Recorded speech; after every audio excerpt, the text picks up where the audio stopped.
ದೇವರು ಊದಿ ಆ ಜೀವವನ್ನ ತುಂಬದಿದ್ರೆ ಆದಾಮನು ಜೀವಿತನಾಗಿರಲಿಲ್ಲ, ಆತನ ಸಂತತಿಯಾಗಿ ಮಾನವ ಕುಲ ಬೆಳೀತಾ ಇರಲಿಲ್ಲ. ಇವತ್ತು ಈ ಲೋಕದಲ್ಲಿರ್ತಕ್ಕಂಥ ಪ್ರತಿಯೊಬ್ಬ ಮಾನವರಲ್ಲಿರುವಂತಹ ಜೀವ ಯೇಸು ಸ್ವಾಮಿ ನೀಡಿದಂತ ಒಂದು ಆಶೀರ್ವಾದ, ಒಂದು ಕೃಪೆ. ಹೇಳಿ ಆಮೆನ್.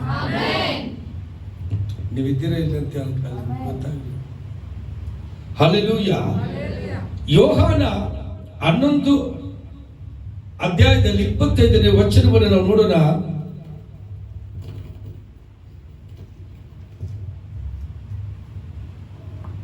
ಯೋಹಾನ 11ನೇ ಅಧ್ಯಾಯದಲ್ಲಿ 25ನೇ ವಚನ. ಯೇಸು ಆಕೆಗೆ ನಾನೇ ಪುನರುತ್ಥಾನವೂ ಜೀವವೂ ಆಗಿದ್ದೇನೆ, ನಾನೇ ಪುನರುತ್ಥಾನವೂ ಜೀವವೂ ಆಗಿದ್ದೇನೆ.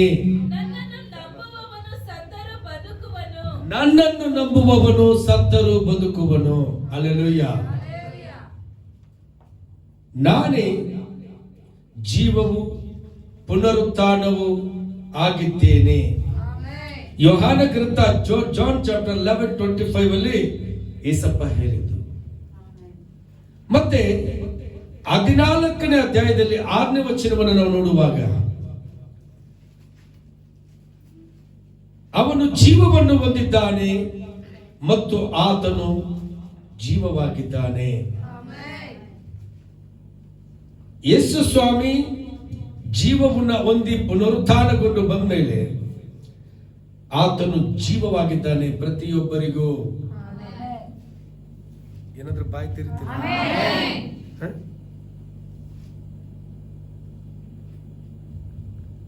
ಜೀವವಾಗಿದ್ದಾನೆ. ತಿಳ್ಕೊಳ್ಳಿ, ಈ ಜೀವದ ವಿಷಯದಲ್ಲಿ ಅರ್ಥ ಮಾಡಿಕೊಂಬನ್ನಿ. 11:25 ಏನ್ ಹೇಳಿದ್ರು?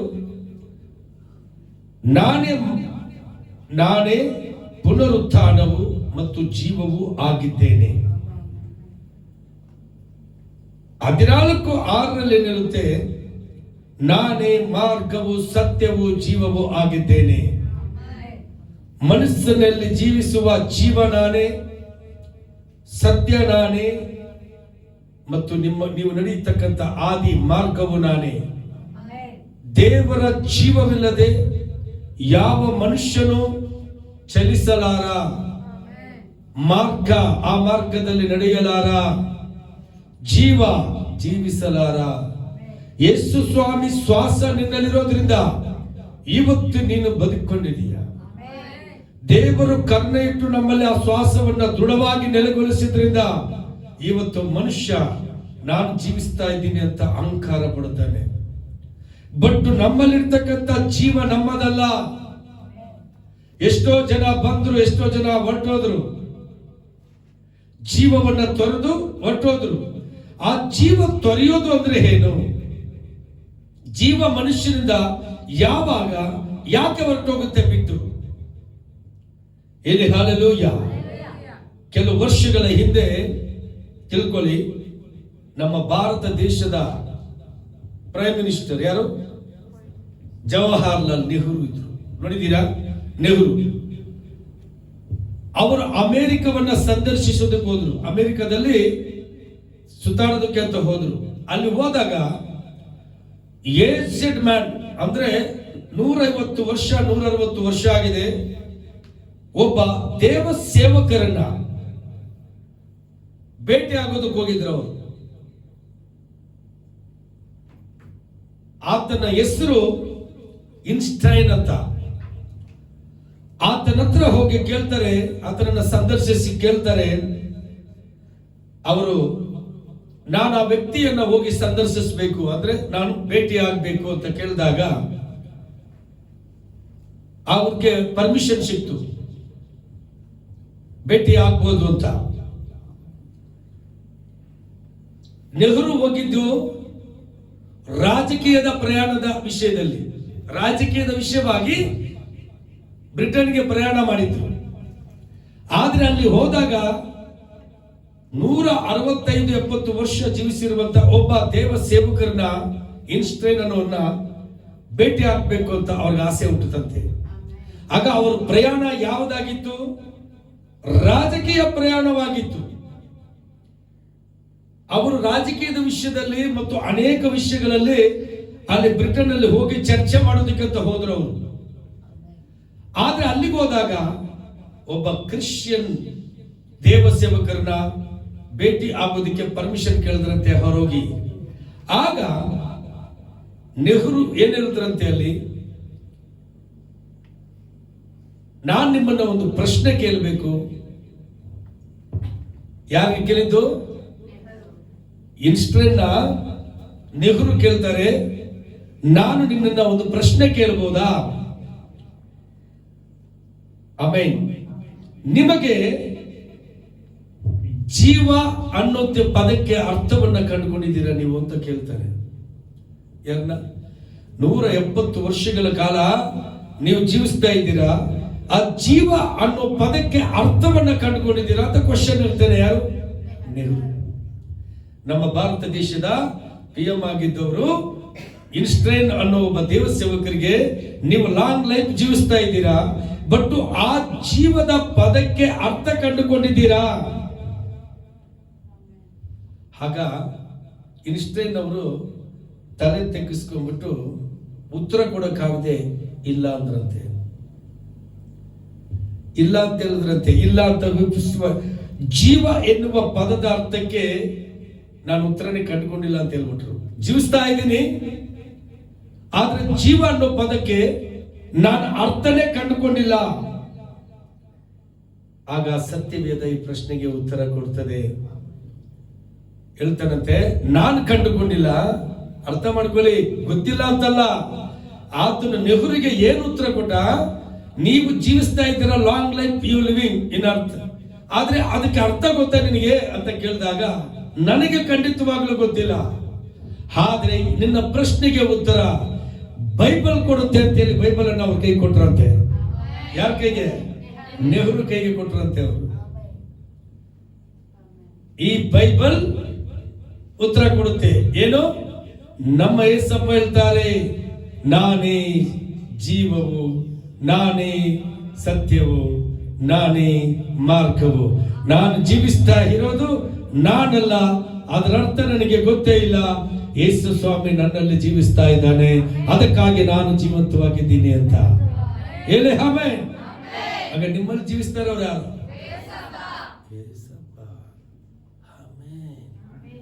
ಇದನ್ನ ಜೀವ ದೇವರ ಮಹಿಮೆಯನ್ನ ಅಲ್ಲಿ ಪಡಿಸಿದ್ರು ನೋಡಿ ಅವರು. ಆಗ ಆ ಸಮಯದಲ್ಲಿ ನೆಹರುಜಿ ಅವರು ಕೂಡ ಅಂದ್ಕೊಂಡಿರ್ಬೋದಲ್ಲ, ಏನು ನೀವು ಕ್ರಿಶ್ಚಿಯನ್ ಪ್ರಿಸ್ಟ್ ಅಂತ ಹೇಳ್ತಾರೆ, ಅವ್ರ ಜೀವದ ಮರ್ಮನೆ ಗೊತ್ತಿಲ್ಲ ಅಂದ್ಕೊಂಡಿರ್ಬೋದಲ್ಲ. ಆ ಸಮಯದಲ್ಲಿ ಅವರು ಸ್ವಲ್ಪ ಕಲಿವಿಲಿ ಆಗಿರ್ಬೋದು. ಆದ್ರೆ ಅವ್ರೇನ್ ಮಾಡಿದ್ರು? ಇನ್ಸ್ಟೈನ್ ಸತ್ಯವೇದವನ್ನ ಕೈ ಕೊಟ್ಬಿಟ್ರು. ನೋಡಿ, ಓದು ಇದನ್ನ, ಇದಕ್ಕೆ ಅರ್ಥ ಇದು ಕೊಡುತ್ತೆ ಅಂತ. ಆಗ ನೆಹರುಜಿ ಅವರು ಕೂಡ ಬೈಬಲ್ ಓದಿ ಜೀವವನ್ನ ಕಳ್ಕೊಂಡಿರೋದು. ಆಗ ನೆಹರುಜಿ ಅವರಿಗೆ ಗೊತ್ತಾಯ್ತು, ಇನ್ಸ್ಟೈನ್ ಹೇಳಿದ ಆ ಸತ್ಯದಿಂದ ನಮ್ಮಲ್ಲಿ ವಾಸ ಮಾಡುತ್ತಿರೋ ಜೀವ ಯಾರ್ದು? ಆತನ ಹೇಳ್ದ ಪರಮೇಶ್ವರ ಕಾ ಹೈ ಅಂತ. ಪರಮೇಶ್ವರ ಯಾರು? ಯೇಸು ಮಸೀ. ಎಲ್ಲಿ ಹಲ್ಲೆಲೂಯ. ನಿಘಂಟು ಅಂದ್ರೆ ಅರ್ಥ ಏನು? ನಿಘಂಟು ಅಂದ್ರೆ ಕ್ಲೋಸ್ ಅಪ್. ನಿಘಂಟು ಅಂದ್ರೆ ಅರ್ಥ ಏನಮ್ಮ? ನಿಘಂಟು ಅಂದ್ರೆ ಅರ್ಥ ಏನು? ಆಮೇನ್. ಶರೀರ ಮತ್ತು ಜೀವಕ್ಕೆ ಐಕ್ಯವಾಗಿರ್ತಕ್ಕಂಥ ಒಂದು ಗುಣ ನಿಘಂಟು ಅಂದ್ರೆ ಮನುಷ್ಯನ ಶರೀರ ಮತ್ತು ಆತ್ಮ. ಈ ಶರೀರ ಮತ್ತು ಆತ್ಮ ಕ್ಲೋಸ್ ಫ್ರೆಂಡ್ಶಿಪ್, ಅದು ಅದಕ್ಕೆ ನಿಘಂಟು ಅಂತ ಹೇಳ್ತಾರೆ. ಶರೀರಕ್ಕೂ ಮತ್ತು ಆತ್ಮನಿಗೆ ಕ್ಲೋಸ್ ಅಪ್ ಫ್ರೆಂಡ್ಶಿಪ್ ಇದೆ. ಎಲ್ಲಿ ಹಲ್ಲೆಲೂಯ. ಇದು ಮನುಷ್ಯರಲ್ಲಿದೆ, ಸಸ್ಯಗಳಲ್ಲಿ, ಪ್ರಾಣಿಗಳಲ್ಲಿ, ಮರಗಳಲ್ಲಿ ಇಲ್ಲ. ಆತ್ಮ ಪ್ರಾಣಿಗಳಲ್ಲಿಲ್ಲ, ಪ್ರಾಣ ಮಾತ್ರ ಇದೆ, ಜೀವ ಕೂಡ ಇಲ್ಲ ಅದರಲ್ಲಿ. ಒನ್ಲಿ ಲಿವಿಂಗ್ ಏನ್ ಹೇಳ್ತಾರೆ? ಪ್ರಾಣ. ಮನುಷ್ಯನಲ್ಲೂ ಕೂಡ ಇದೆ, ಆತ್ಮ, ಶರೀರ, ಪ್ರಾಣ ಮೂರು ಇದೆ. ಬಟ್ ಆತ್ಮನನ್ನ ದೇವರು ಕಿತ್ತೊಗಿಸಿದ್ರು, ಜೀವವನ್ನ ತುಂಬಿದ್ರು. ಸದಾ ಜೀವಿಸ್ಬೇಕು ನಾವು. ಆತ್ಮ ಏನು? ಪ್ರಾಣವನ್ನ ಕಿತ್ತೊಗಿದ್ರು. ಪ್ರಾಣ ಡೆತ್ ಸೂಚಿಸ್ತದೆ. ಅದು ಯಾವಾಗ ಬೇಕಾದ್ರೂ ಸಾಯ್ಬೋದು. ಅದಕ್ಕೆ ದೇವರು ಮನುಷ್ಯನಿಂದ ಪ್ರಾಣವನ್ನ ಹತ್ಯೆ ಮಾಡಿ ಆತ್ಮನನ್ನ ಕುಡಿಸಿದ್ರು. ಅರ್ಥ ಆಯ್ತೇನೆ ಇದು? ಅದಕ್ಕೆ ಮನುಷ್ಯ ಸದಾ ಜೀವಿಸುವ ಪ್ರಾಣಿಯಾದನು. ಇವತ್ತು ಮನುಷ್ಯ ಅಂದ್ರೆ ಇದು ಸತ್ಯ ಮತ್ತು ನಿಗೂಢ, ಯಾರಿಗೂ ಅರ್ಥ ಆಗಲ್ಲ, ಯಾರಿಗೂ ತಿಳಿಯೋದಿಲ್ಲ ಇದು. ಇವತ್ತು ಪ್ರತಿಯೊಬ್ಬ ಮನುಷ್ಯ ನಾನು ಜೀವಿಸ್ತಾ ಇದ್ದೀನಿ, ನನ್ನ ಸಾಮರ್ಥ್ಯ, ನನ್ನ ಬಲ, ನಮ್ಮ ಸಂಪಾದನೆ, ನಾನು ದುಡಿತೀನಿ, ನಾನು ತಿಂತೀನಿ ಅಂತಾನೆ. ಮನುಷ್ಯನಿಗೆ ಆ ಯೋಗ್ಯತೆ ಇಲ್ಲ. ತನ್ನ ಸಾಮರ್ಥ್ಯದಿಂದ ದುಡಿಮೆ ಮಾಡಕ್ಕಾಗಲ್ಲ, ತನ್ನ ಬಲದಿಂದ ಐಶ್ವರ್ಯವನ್ನು ಸಂಪಾದನೆ ಮಾಡಕ್ಕಾಗಲ್ಲ. ದೇವರ ಜೀವದಿಂದ, ದೇವರು ನಮ್ಮಲ್ಲಿ ಕೊಟ್ಟಿರ್ತಕ್ಕಂಥ ಜೀವ ನಮ್ಮನ್ನ ಎಲ್ಲವನ್ನು ಮಾಡಿಸ್ತದೆ. ಜೀವ ಇಲ್ಲದೆ ಹೋದ್ರೆ ಮನುಷ್ಯ ಮಣ್ಣು. ಯೇಸು ಸ್ವಾಮಿ ಜೀವ ಇವತ್ತು ನಮ್ಮಲ್ಲಿಲ್ಲ ಅಂದ್ರೆ ನೀನೇನ್ ಮನೆ ಕಟ್ತೀಯಾ? ಸತ್ತ ಹೆಣವಾಗಿ ಬಿದ್ರೆ ನೀನು ಆಸ್ತಿ ಸಂಪಾದನೆ ಮಾಡ್ತೀಯಾ? ನಿನ್ನ ಶರೀರ ಹೆಣವಾಗಿ ಬಿದ್ರೆ ನೀನು ಹಣವನ್ನ, ಐಶ್ವರ್ಯವನ್ನ ಅನುಭವಿಸ್ತೀಯಾ? ಯೇಸು ಸ್ವಾಮಿ ಜೀವ ನಿನ್ನಲ್ಲಿರೋವರೆಗೂ ನೀನು ಅನುಭವಿಸಬಹುದೇ ವಿನ ಯೇಸು ಸ್ವಾಮಿ ಜೀವವನ್ನು ನಿನ್ನಿಂದ ತಗೊಂಡ್ರೆ ಎಲ್ಲವೂ ಶೂನ್ಯ. ನಿನಗೂ ಅದಕ್ಕೆ ಸಂಬಂಧ ಇಲ್ಲ. ಹೋಗುವಾಗಲೂ ಕೂಡ ನೀನ್ ಏನು ಎತ್ಕೊಂಡು ಹೋಗಕ್ಕಾಗಲ್ಲ, ನಿನಗೆ ಗೊತ್ತೇ ಇಲ್ಲ. ಜೀವ ಹೋದ್ಮೇಲೆ ಈ ಮನುಷ್ಯನ ದೇಹ ಶೂನ್ಯವಾಗಿ ಕೆಡವಲ್ಪಡ್ತದೆ. ಎಲ್ಲಿ ಹಾಲೆಲೂಯ. ಈ ಜೀವಕ್ಕೆ ಎಷ್ಟು ಬೆಲೆ ಇದೆ ಅಂದ್ರೆ ಜನನ ಮತ್ತು ಮರಣಗಳ ನಡುವೆ ಅವಧಿ ಜನನಗಿಂತಲೂ ಮೊದಲೇ ಜೀವ ಅಸ್ತಿತ್ವದಲ್ಲಿತ್ತು. ಜನನ ಮತ್ತು ಮರಣಕ್ಕೆ ಮೊದಲೇ ಈ ಜೀವ ಅಸ್ತಿತ್ವದಲ್ಲಿತ್ತು. ಈ ಸೃಷ್ಟಿ ಆಗೋದಕ್ಕೆ ಮೊದಲೇ ಸಾಗರದ ಮೇಲೆ ಚಲಿಸ್ತಾ ಇತ್ತು. ಪರಿಶುದ್ಧಾತ್ಮರಲ್ಲಿ ಚಲಿಸ್ತಾ ಇದ್ರು. ನೀರಿನ ಸಾಗರದ ಮೇಲೆ ಚಲಿಸುವ ಆತ್ಮನಾಗಿದ್ದನು ಈ ಜೀವ.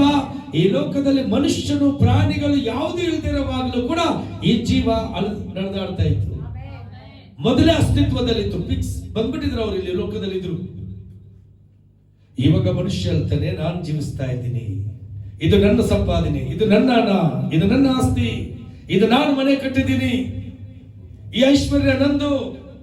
ನಿಂದೆ ಯಾವುದು ಇಲ್ಲ ದೇವ ಮಕ್ಕಳೇ, ನಿಮ್ಮದು ಯಾವುದು ಇಲ್ಲ.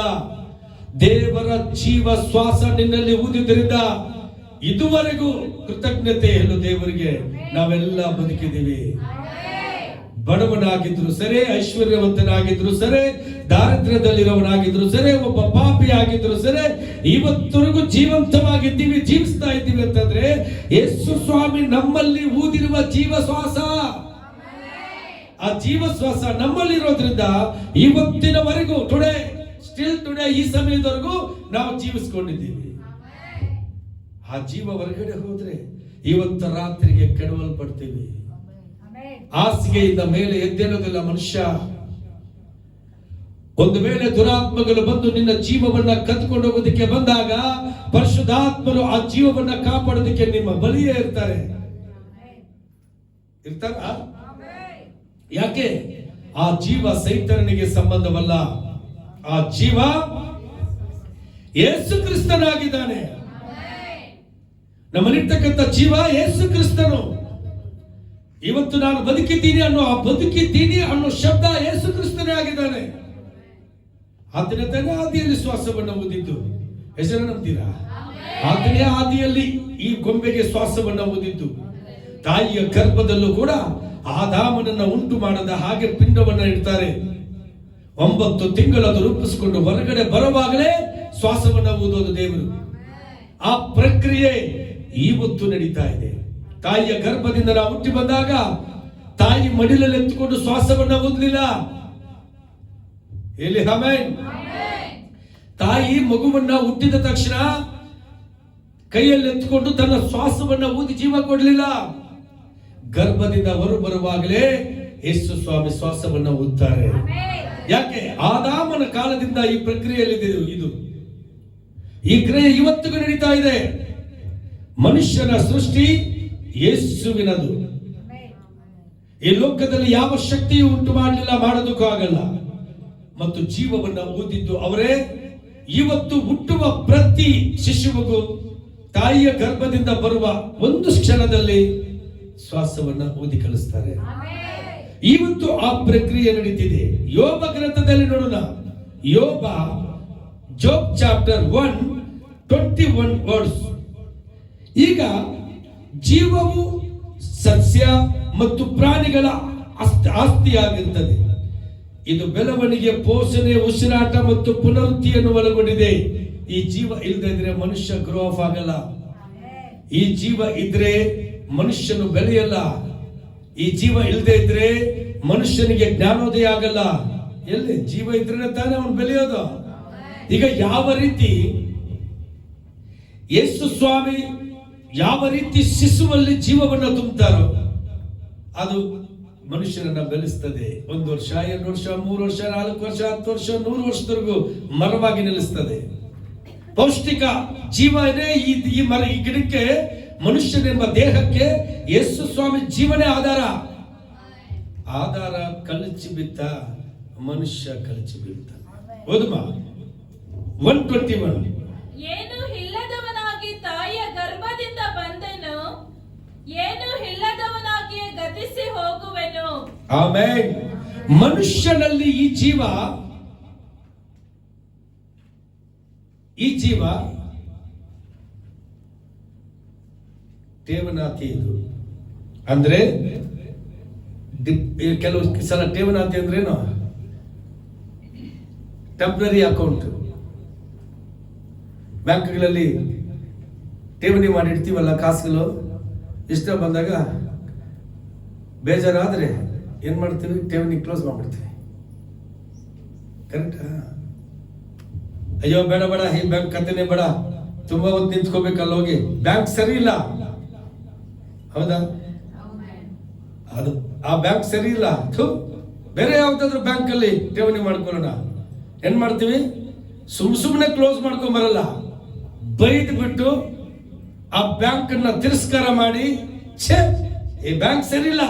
ನೋಡಿದ್ರ, ಇಷ್ಟು ದಿನ ಠೇವಣಿ ಮಾಡಿಕೊಂಡು ಬಂದ್ವಿ, ಸ್ವಲ್ಪ ಕಷ್ಟ ಬಂದಿದ್ದಕ್ಕೆ ಏನನ್ಬಿಟ್ವಿ? ಆ ಬ್ಯಾಂಕೇ ಸರಿ ಇಲ್ಲ, ಕ್ಲೋಸ್ ಮಾಡು. ಅದ್ರಲ್ಲಿರೋ ಜೀವ ಅಂದ್ರೆ ಠೇವಣಿ ಮಾಡಿಟ್ಟಿರೋ ಹಣ ಎಲ್ಲ ಎತ್ಕೊಂಡ್ಬಿಡು, ಬೇರೆ ಬ್ಯಾಂಕ್ ಹೋಗ್ಬಿಡಲ್ಲ. ಹಾಗೆ ಇವತ್ತು ನಮ್ಮ ಯೇಸು ಸ್ವಾಮಿ ಕೊಟ್ಟಿರ್ತಕ್ಕಂಥ ಜೀವ ಒಂದು ಠೇವನಾತಿ. ಅಲ್ಪಾವಧಿಗೆ, ದೀರ್ಘಕಾಲಕ್ಕಲ್ಲ, ಅಲ್ಪಾವಧಿ ದೇವರಿಂದ ಪಡ್ಕೊಂಡಿರೋ ಸಾಲ ಇದು. ನಾವು ಸ್ವಲ್ಪ ಕಾಲ ಆದ್ರೂ ನಾವು ಈ ಲೋಕದಲ್ಲಿ ಜೀವಿಸ್ತೀವಿ ಅಂತ ಜೀವವನ್ನ ಸ್ವಲ್ಪ ಅಲ್ಪಾವಧಿಗೆ ತಗೊಂಡಿರೋ ಸಾಲ ಇದು. ಲಾಂಗ್ ಲೈಫ್ಗಿಲ್ಲ, ಇದು ಅಲ್ಪಾವಧಿ. ದೇವರು ಕೊಟ್ಟಿರೋ ಸ್ವಲ್ಪ ಸಮಯ. ಅದಕ್ಕೆ ಯೋಬನು ಹೇಳ್ತಾನೆ, ಕರ್ತನೇ ಕೊಟ್ಟನು, ಕರ್ತನೇ ತೆಗೆದುಕೊಂಡನು, ಕರ್ತನ ನಾಮಕ್ಕೆ ಸ್ತೋತ್ರವಾಗಲಿ. ಅವರ ಮಕ್ಕಳೆಲ್ಲ ಸತ್ತೋದಾಗ, ಜೀವವನ್ನ ಕಳ್ಕೊಂಡಾಗ, ಎಲ್ಲ ಕೆಡವಲ್ಪಟ್ಟರು, ಸತ್ತರು. ಸೈತನ ಜೀವವನ್ನ ಕತ್ಕೊಂಡು ಹೋಗ್ಬಿಟ್ಟ ಬಂದು ಎಲ್ಲ ಕೆಡವಿ ಸಾಯಿಸಿದಾಗ ಸ್ನೇಹಿತರು ಬಂದು ಹೇಳ್ತಾರೆ, ನಿನ್ನ ಮಕ್ಕಳೆಲ್ಲ ತೀರೋದ್ರು. ಹಾಗಾತನೇ ಹೇಳ್ತೇನೆ, ಕರ್ತನೇ ಕೊಟ್ಟ. ಜೀವ ಕೊಟ್ಟಿದ್ದು ಯಾರು? ನನ್ನ ಮಕ್ಕಳಿಗೆ ಏಸಪ್ಪ. ಜೀವ ಹೋಗಿದೆ, ಆತನೇ ತಗೊಂಡು ಹೋಗಿದ್ದಾನೆ. ಕರ್ತನ ನಾಮಕ್ಕೆ ಸ್ತೋತ್ರ ಅಂತ ಹೇಳ್ದ ಜೋರಾಗಿ. ಇವತ್ತು ಯಾರಾದ್ರೂ ಸತ್ತು ಹೋದ್ರೆ ನಾವೇನ್ ಮಾಡ್ತೀವಿ? ಬಟ್ಟೆಗಳು ಹಾಕೊಂಡು, ಊಟ ನೀರು ಬಿಟ್ಟು, ಗೋಳಾಡ್ಕೊಂಡು ಆಸ್ಪತ್ರೆಯಲ್ಲಿ ಹೋಗಿ ಅಡ್ಮಿಟ್ ಆಗ್ತೀರಾ. ಕರೆಕ್ಟಾ? ಜೀವ, ಪ್ರತಿಯೊಬ್ಬರಲ್ಲಿ ಇರ್ತಕ್ಕಂಥ ಜೀವ ಸಾಲ. ಏನು? ಯಾರು ಕೊಟ್ಟಿರೋದು ಸಾಲ?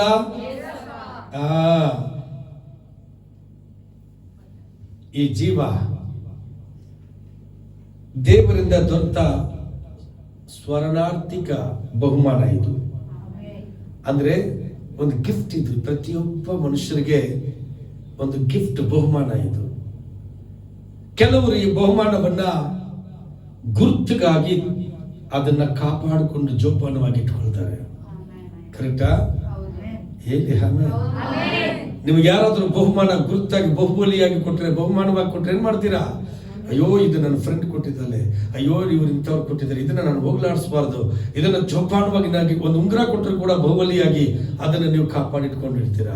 ಒಂದು ಪಿನ್ ಕೊಟ್ಟರು ಕೂಡ ಇದು ನನ್ನ ಫ್ರೆಂಡ್ ಕೊಟ್ಟಿರೋದು ಬಹುಬಲಿ ಅಂತ ಕಾಪಾಡ್ಕೊಂಡು ಇಟ್ಕೊಳ್ತೀರಾ. ಬಟ್ ಕೆಲವರು ಮರ್ತು ಬಿಡ್ತಾರೆ, ಕಲ್ಕೊಳ್ತಾರೆ. ಕರೆಕ್ಟಾ? ಕಳ್ಕೊಳ್ತಾರೆ. ಹಾಗೆಯೇ ನಾವು ಅದನ್ನು ನೋಡಲು ಭಾವಿಸಲು ಸಾಧ್ಯವಿಲ್ಲ. ನೋಡ್ತೀವ? ನೋಡೋದಕ್ಕೂ ಆಗಲ್ಲ, ಭಾವಿಸೋದಕ್ಕೂ ಆಗಲ್ಲ. ಅಥವಾ ಅದರೊಡನೆ ಜೀವದೊಡನೆ ಲಾಭದ ವ್ಯಾಪಾರ ಮಾಡೋಕ್ಕೂ ಸಾಧ್ಯ ಇಲ್ಲ. ಅಲ್ಪಾವಧಿ ಸಾಲ ನಿನ್ನ ಜೀವ. ತಿಳ್ಕೊಳ್ಳಿ, ನೀನ್ ಏನ್ ಸಂಪಾದನೆ ಮಾಡಿಟ್ಟು ನೀನೇನು ಎತ್ಕೊಂಡು ಹೋಗ್ತೀಯ? ಆಮೆನ್. ಕರೆಕ್ಟಾ? ಮೊನ್ನೆ ತಾನೇ ವಾಟ್ಸಪ್ ಅಲ್ಲಿ ಯಾರು ಕಳಿಸಿದ್ರು ನೋಡಿದ್ರ? ಒಬ್ಬ ಶ್ರೀಮಂತ, ಏನು ಬಂಗಲೆ, ಕಾರು, ಐಷಾರಾಮಿ ಮನೆ, ಏನು 4-5 ಕಾರುಗಳು, ಕೋಟ್ಯಾಧಿಪತಿ, ಏನು ಒಳ್ಳ ಶೂಟ್ ಹಾಕೊಂಡು ಸ್ಮಾರ್ಟ್ ಹಾಕೊಂಡು ಕಾರ್ ಹತ್ರ ನಿಂತಿದ್ದಂತೆ ಮನೆ ಅಂಗಳದಲ್ಲಿ. ಒಬ್ಬ ಭಿಕ್ಷುಕ ಹೋಗಿ ಆತನ ಹೋಗ್ಬಿಟ್ಟು ಹೇಳ್ತಾನಂತೆ, ಅಯ್ಯ ನೀನೆಂತ ಭಾಗ್ಯವಂತ. ಭಿಕ್ಷುಕನೋಗಿ ಅವನ ಮನೆ ಮುಂದೆ ನಿಂತು ಹೊಗಳ್ತಿದ್ದಾನಂತೆ, ನೀನು ಎಷ್ಟ ಭಾಗ್ಯವಂತ ನೀನು. ನೋಡು, ನಾನು ಭಿಕ್ಷೆ ಎತ್ತು ಊಟ ಮಾಡ್ತಿದ್ದೀನಿ, ನಾನು ಒಂದು ಜೀವಿ.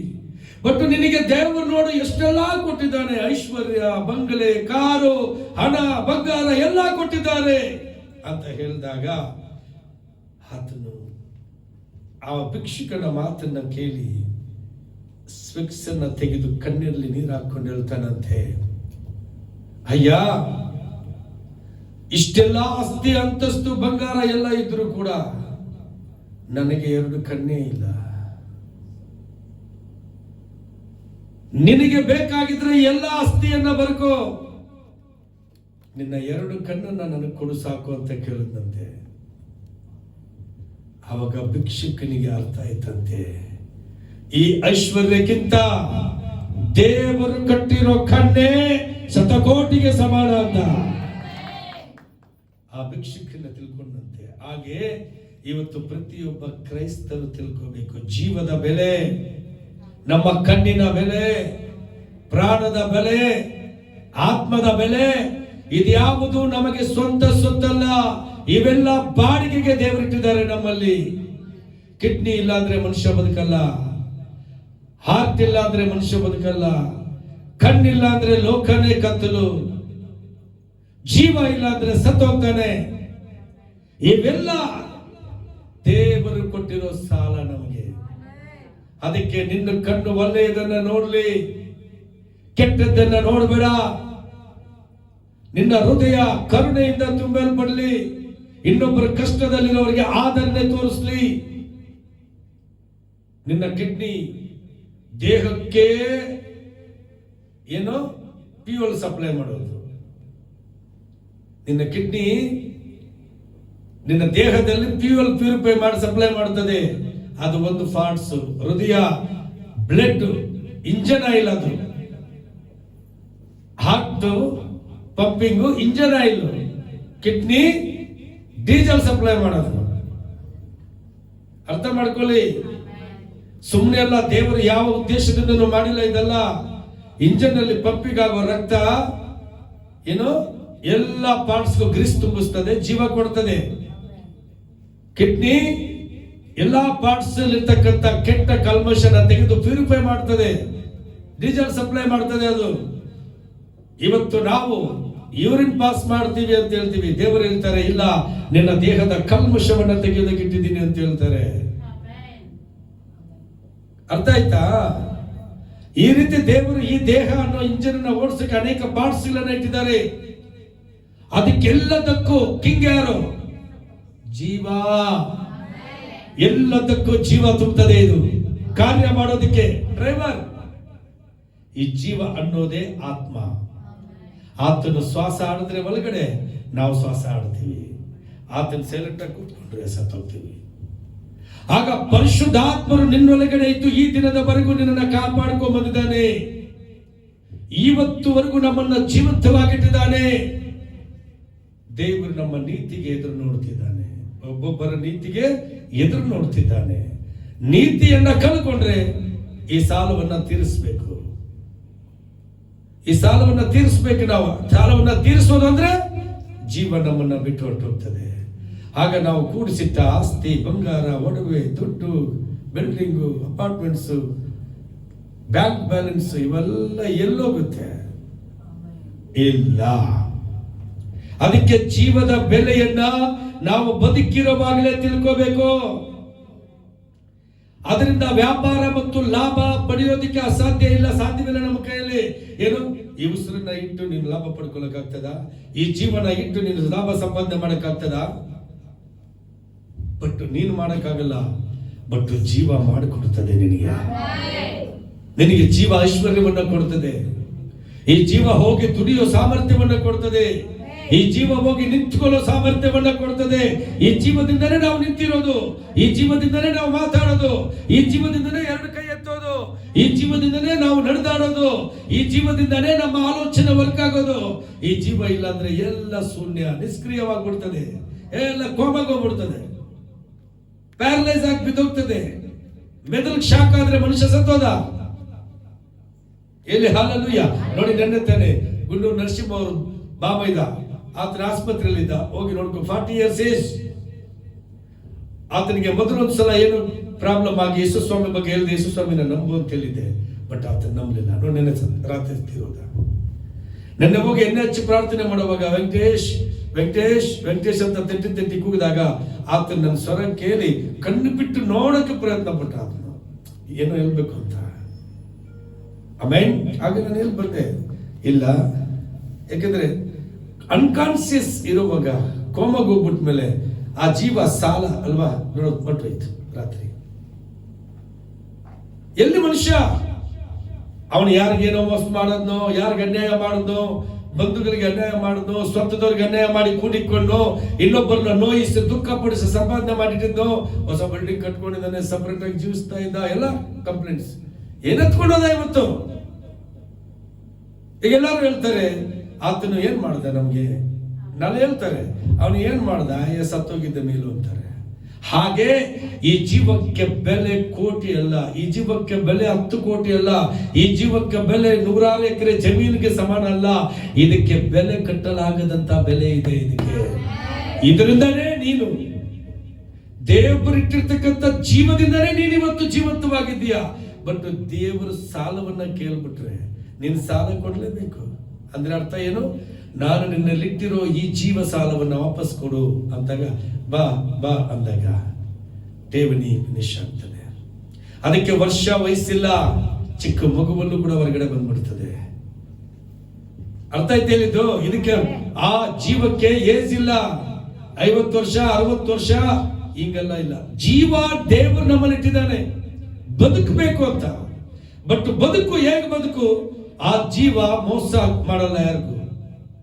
ನಿನ್ನಲ್ಲಿರ್ತಕ್ಕಂಥ ಜೀವ ಯಾರಿಗೂ ಅನ್ಯಾಯ ಮಾಡಲ್ಲ. ನಿನ್ನಲ್ಲಿರ್ತಕ್ಕಂಥ ಜೀವ ಯಾರನ್ನು ದುಃಖ ಪಡಿಸಲ್ಲ. ನಿನ್ನಲ್ಲಿರೋ ಜೀವ ಏಸಪ್ಪ. ಕರೆಕ್ಟಾ? ಏಸಪ್ಪ ಯಾವ ರೀತಿ ಜೀವಿಸಿದ್ರು?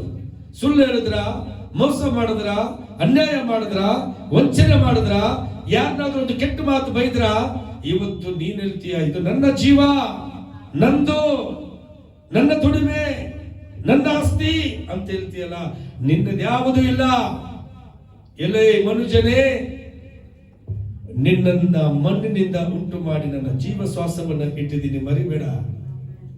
ಹೇಳ್ತಾರ? ಇಲ್ಮ ಜೋರಾಗಿ ಏನಾದ್ರು ಕೆಲಸಲೇ ಅದ್ರಲ್ಲಿ ನೀವು ಇದೇ ಇದ್ದೀರ ಜೀವಂತವಾಗಿ ಅಂತ.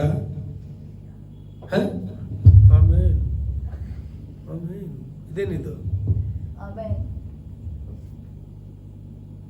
ಅರ್ಥ ಆಗ್ತಿದ್ಯಾ? ಮಣ್ಣಿನಿಂದ ಮಾಡಿ ನನ್ನ ಜೀವ ಶ್ವಾಸವನ್ನ ನಿಮ್ಮಲ್ಲಿ ಇಟ್ಟಿದ್ದೀನಿ, ಮರಿಬೇಡ. ನಿನ್ನಲ್ಲಿರ್ತಕ್ಕಂಥ ಜೀವ ಶ್ವಾಸ ನಿಂದಲ್ಲ, ನಾನು ಬಾಡಿಗೆಗೆ ಇಟ್ಟಿದ್ದೀನಿ, ಸಾಲವಾಗಿ ಕೊಟ್ಟಿದ್ದೀನಿ. ನಿನ್ನ ಬ್ಯಾಂಕ್ ಸರಿ ಇಲ್ಲ ಅಂದ್ರೆ ಠೇವಣಿ ಬಂದ್ ಮಾಡ್ತೀನಿ. ಅಂದ್ರೆ ನಿನ್ನಲ್ಲಿ ಕೆಟ್ಟ ಗುಣ ಬಂತು ಅಂದ್ರೆ ಆ ಶ್ವಾಸವನ್ನ, ಜೀವವನ್ನ ವಾಪಸ್ ತಗೊಳ್ತೀನಿ. ಸಾಲ ಕೊಟ್ಟಿದ್ದೀನಿ ನಿನಗೆ. ಅದಕ್ಕೆ ನೀತಿವಂತರಾಗಿ ಜೀವನ ಮಾಡು. ದೇವರ ದೃಷ್ಟಿಯಲ್ಲಿ ಪ್ರತಿಯೊಬ್ಬ ವಿಶ್ವಾಸಿ ಜೀವ ದೇವರದು ಅಂತ ಅರ್ಥ ಮೇಲೆ, ಈ ಶ್ವಾಸ ನಂದಲ್ಲ ದೇವರದು ಅಂತ ಅರ್ಥ ಮೇಲೆ ದೇವರಿಗೆ ಭಯಪಟ್ಟು ಜೀವನ ಮಾಡಿ ಇನ್ನೂ ಸ್ವಲ್ಪ ದಿನ ಜೀವಿಸ್ತೀಯ. ಒಂದು ವೇಳೆ ಕೇಳಿದ್ರ ವಾಕ್ಯ, ದೇವರ ವಾಕ್ಯವನ್ನು ಉಲ್ಲಂಘಿಸುವವನು ನಾಶವಾಗುವನು. ಬಂದು ಕೂತಿದ್ದಾರೆ, ವರ್ಷ ಪೂರ್ತಿ ಎಚ್ಚರಿಸು ಅಂತ ಹೇಳಿದ್ದಾರೆ. ವರ್ಷ ಪೂರ್ತಿ ಎಚ್ಚರಿಸು, ಈ ಏಂಜಲ್ನ ತೋರಿಸ್ಕೊಡೋರಿಗೆ ಅಂತ. ನಾಶವಾಗುವನು, ಆಜ್ಞೆಯನ್ನು ಭಯಭಕ್ತಿಯಿಂದ ಕೈಗೊಳ್ಳುವವನು ಸುಫಲವನ್ನು ಹೊಂದುವನು. ದೇವರ ಆಜ್ಞೆಯನ್ನ ನೀನು ಉಲ್ಲಂಘಿಸಿದ್ರೆ, ಇಲ್ಲ ಇದು ನಂದು ಜೀವ ಅಂದ್ಬಿಟ್ರೆ ನೀನು ನಾಶ, ಮೀನ್ಸ್ ನೀನು ಕೆಡವಲ್ಪಡ್ತೀಯ, ಸತ್ತೋಗ್ತೀಯ, ನೀನು ಬದುಕೋದಿಕ್ಕೆ ಯೋಗ್ಯತೆನೇ ಇಲ್ಲ ನಿನಗೆ. ಯಾಕೆ? ದೇವರ ವಾಕ್ಯವನ್ನ ಉಲ್ಲಂಘಿಸ್ತಾ ಇದೆಯಾ ನೀನು, ದೇವರ ಮಾತನ್ನ. ದೇವರು ಇವತ್ತು ಹೇಳ್ತಿದ್ದಾರೆ, ಎಲ್ಲ ಈ ಮನುಷ್ಯ, ನಿನ್ನಲ್ಲಿರ್ತಕ್ಕಂಥ ಜೀವ ಶ್ವಾಸ ನಿನ್ನ ಸೊತ್ತಲ್ಲ, ನಾನು ನಿನ್ನಲ್ಲಿಟ್ಟಿರೋದು. ನೀನು ನೀತಿವಂತನಾದ್ರೆ ಇನ್ನೂ ಸ್ವಲ್ಪ ಕಾಲ ಜೀವಿಸ್ತೀಯ. ನೀನು ಅನಿತ್ಯವಂತನಾದ್ರೆ, ದೇವರ ವಾಕ್ಯವನ್ನ ಉಲ್ಲಂಘಿಸವನಾದ್ರೆ, ದೇವರಿಗೆ ವಿರುದ್ಧವಾಗಿ ನಡೆಯುವನಾದ್ರೆ ನಾಶವಾಗುವುದು.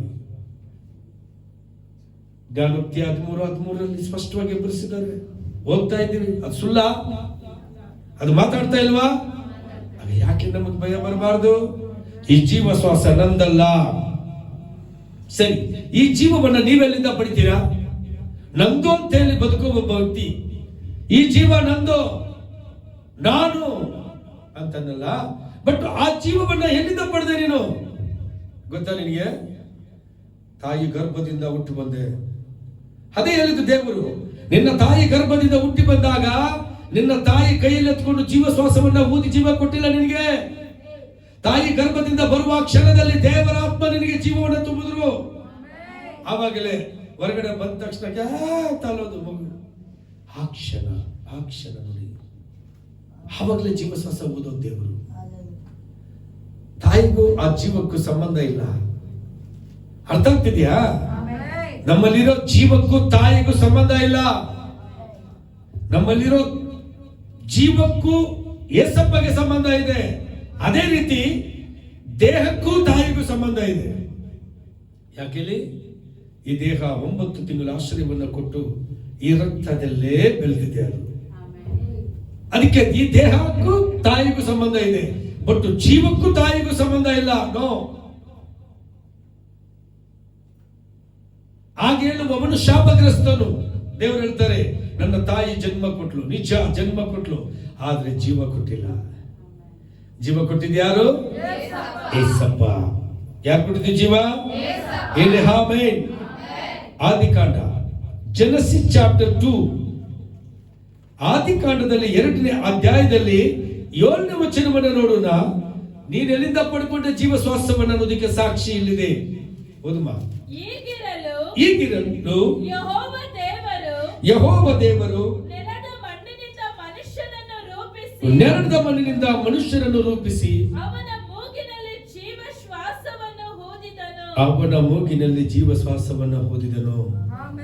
ಮನುಷ್ಯನೇ, ಈಗ ತಿಳಿತಾ ನಿನಗೆ? ನೀನು ಯಾವಾಗ ದೇವರ ಜೀವವನ್ನ ಕೊಟ್ಟರು ಅನ್ನೋದನ್ನ ತಿಳ್ಕೊಂಡ? ಎಲ್ಲಿಂದ ಪಡ್ಕೊಂಡ ನೀನು ಜೀವ? ಯೇಸು ಸ್ವಾಮಿ ನಿನ್ನನ್ನು ರೂಪಿಸಿದಾಗಲೇ, ತಾಯಿಯ ಗರ್ಭದಿಂದ ಹೊರಬರುವಾಗಲೇ ಆ ಗೊಂಬೆಗೆ ಜೀವ ಶ್ವಾಸವನ್ನ ಊದಿದ್ರು. ಆದಾಮನನ್ನ ಮಣ್ಣಿನಿಂದ ನಿರ್ಮಾಣ ಮಾಡಿ ಜೀವ ಶ್ವಾಸವನ್ನು ಹೇಗೆ ಊದಿದ್ರು? ಇವತ್ತು ತಾಯಿ ಗರ್ಭದಲ್ಲಿ ಪಿಂಡವಾಗಿಟ್ಟು 9 ತಿಂಗಳು ನಿನ್ನನ್ನು ರೂಪಿಸಿ, ಎಲುಬುಗಳನ್ನ ರೂಪಿಸಿ, ನರಗಳನ್ನ ರೂಪಿಸಿ, ನೋಡಿ ಆದಾಮನಿಗಾಗಿ ತಾನೇ ಮಾಡಿದ್ದು. ಎಲುಬುಗಳು ರೂಪಿಸಿದ್ರು, ದೇಹ ರೂಪಿಸಿದ್ರು, ಚರ್ಮ ಒದಿಸಿದ್ರು ನಮ್ಮ ಹಾಗೆ. ಆಮೇಲೆ ಕೊನೆಯದಾಗಿ ಜೀವ ಶ್ವಾಸವನ್ನು ಊದಿದ್ರು. ಅವನು ಬದುಕುವ ಮನುಷ್ಯನಾದ. ಹಾಗೆ 9 ತಿಂಗಳು ನಮ್ಮನ್ನ ತಾಯಿ ಗರ್ಭದಲ್ಲಿ ಪಿಂಡವಾಗಿ ಕಣ್ಣಿಗೆ ಕಾಣಿಸದಂತ ಒಂದು ರಂಧ್ರ ಅದು. ಆ ಚುಕ್ಕೆಯನ್ನ ಇಟ್ಟು 9 ತಿಂಗಳು ಬೆಳೆಸಿ, ನರಗಳನ್ನ ಹಬ್ಬಿಸಿ, ಮಾಂಸವನ್ನ ಒದಿಸಿ, ರಕ್ತವನ್ನ ತುಂಬಿ, ಜೀವ ಶ್ವಾಸವನ್ನ ಯಾವಾಗ ತುಂಬುತ್ತಾರೆ? ಎಲುಬುಗಳನ್ನ ರೂಪಿಸಿ ತಾಯಿಯ ಗರ್ಭದಿಂದ ಬರುವ ಕ್ಷಣದಲ್ಲಿ ಆಗ್ಲೇ ಮಗು ಅಮ್ಮ ಅಂತ ಹೇಳ್ತದೆ. ನೋಡಿ, ಅದು ಅಮ್ಮ ಅಂತಾನೆ ಕರೆಯೋದು ಅದ್ರ ಭಾಷೆಯಲ್ಲಿ. ಮಾ ಅಂತ ಅಲಿತದೆ. ಅರ್ಥ ಆಯ್ತು ಎಲ್ಲಿದ್ದು? ಆ ಜೀವ ಶ್ವಾಸ ಹೋಗಿಲ್ಲ ಅಂದ್ರೆ ಮಗು ಕೂಡ ಡೆತ್. ಎಷ್ಟೋ ಮಕ್ಕಳು ಹುಟ್ಟಿದಾಗ ತೀರೋಗ್ತವೆ, ನೋಡಿದ್ದೀರಾ? ನೋಡಿ, ಕೇಳಿದ್ದೀರ ತಾನೆ? ಮುಟ್ಟಿದ ತಕ್ಷಣ ಮಗು ಸತ್ತೋಗ್ತದೆ, ಜೀವ ಶ್ವಾಸ ಇಲ್ಲದೆ. ಒಟ್ಟು ಜೀವ ಶ್ವಾಸ ಯಾವ ಮಗುವಲ್ಲಿ ಪ್ರವೇಶಿಸಾಗ್ತೋ ಅದು ಧನ್ಯ.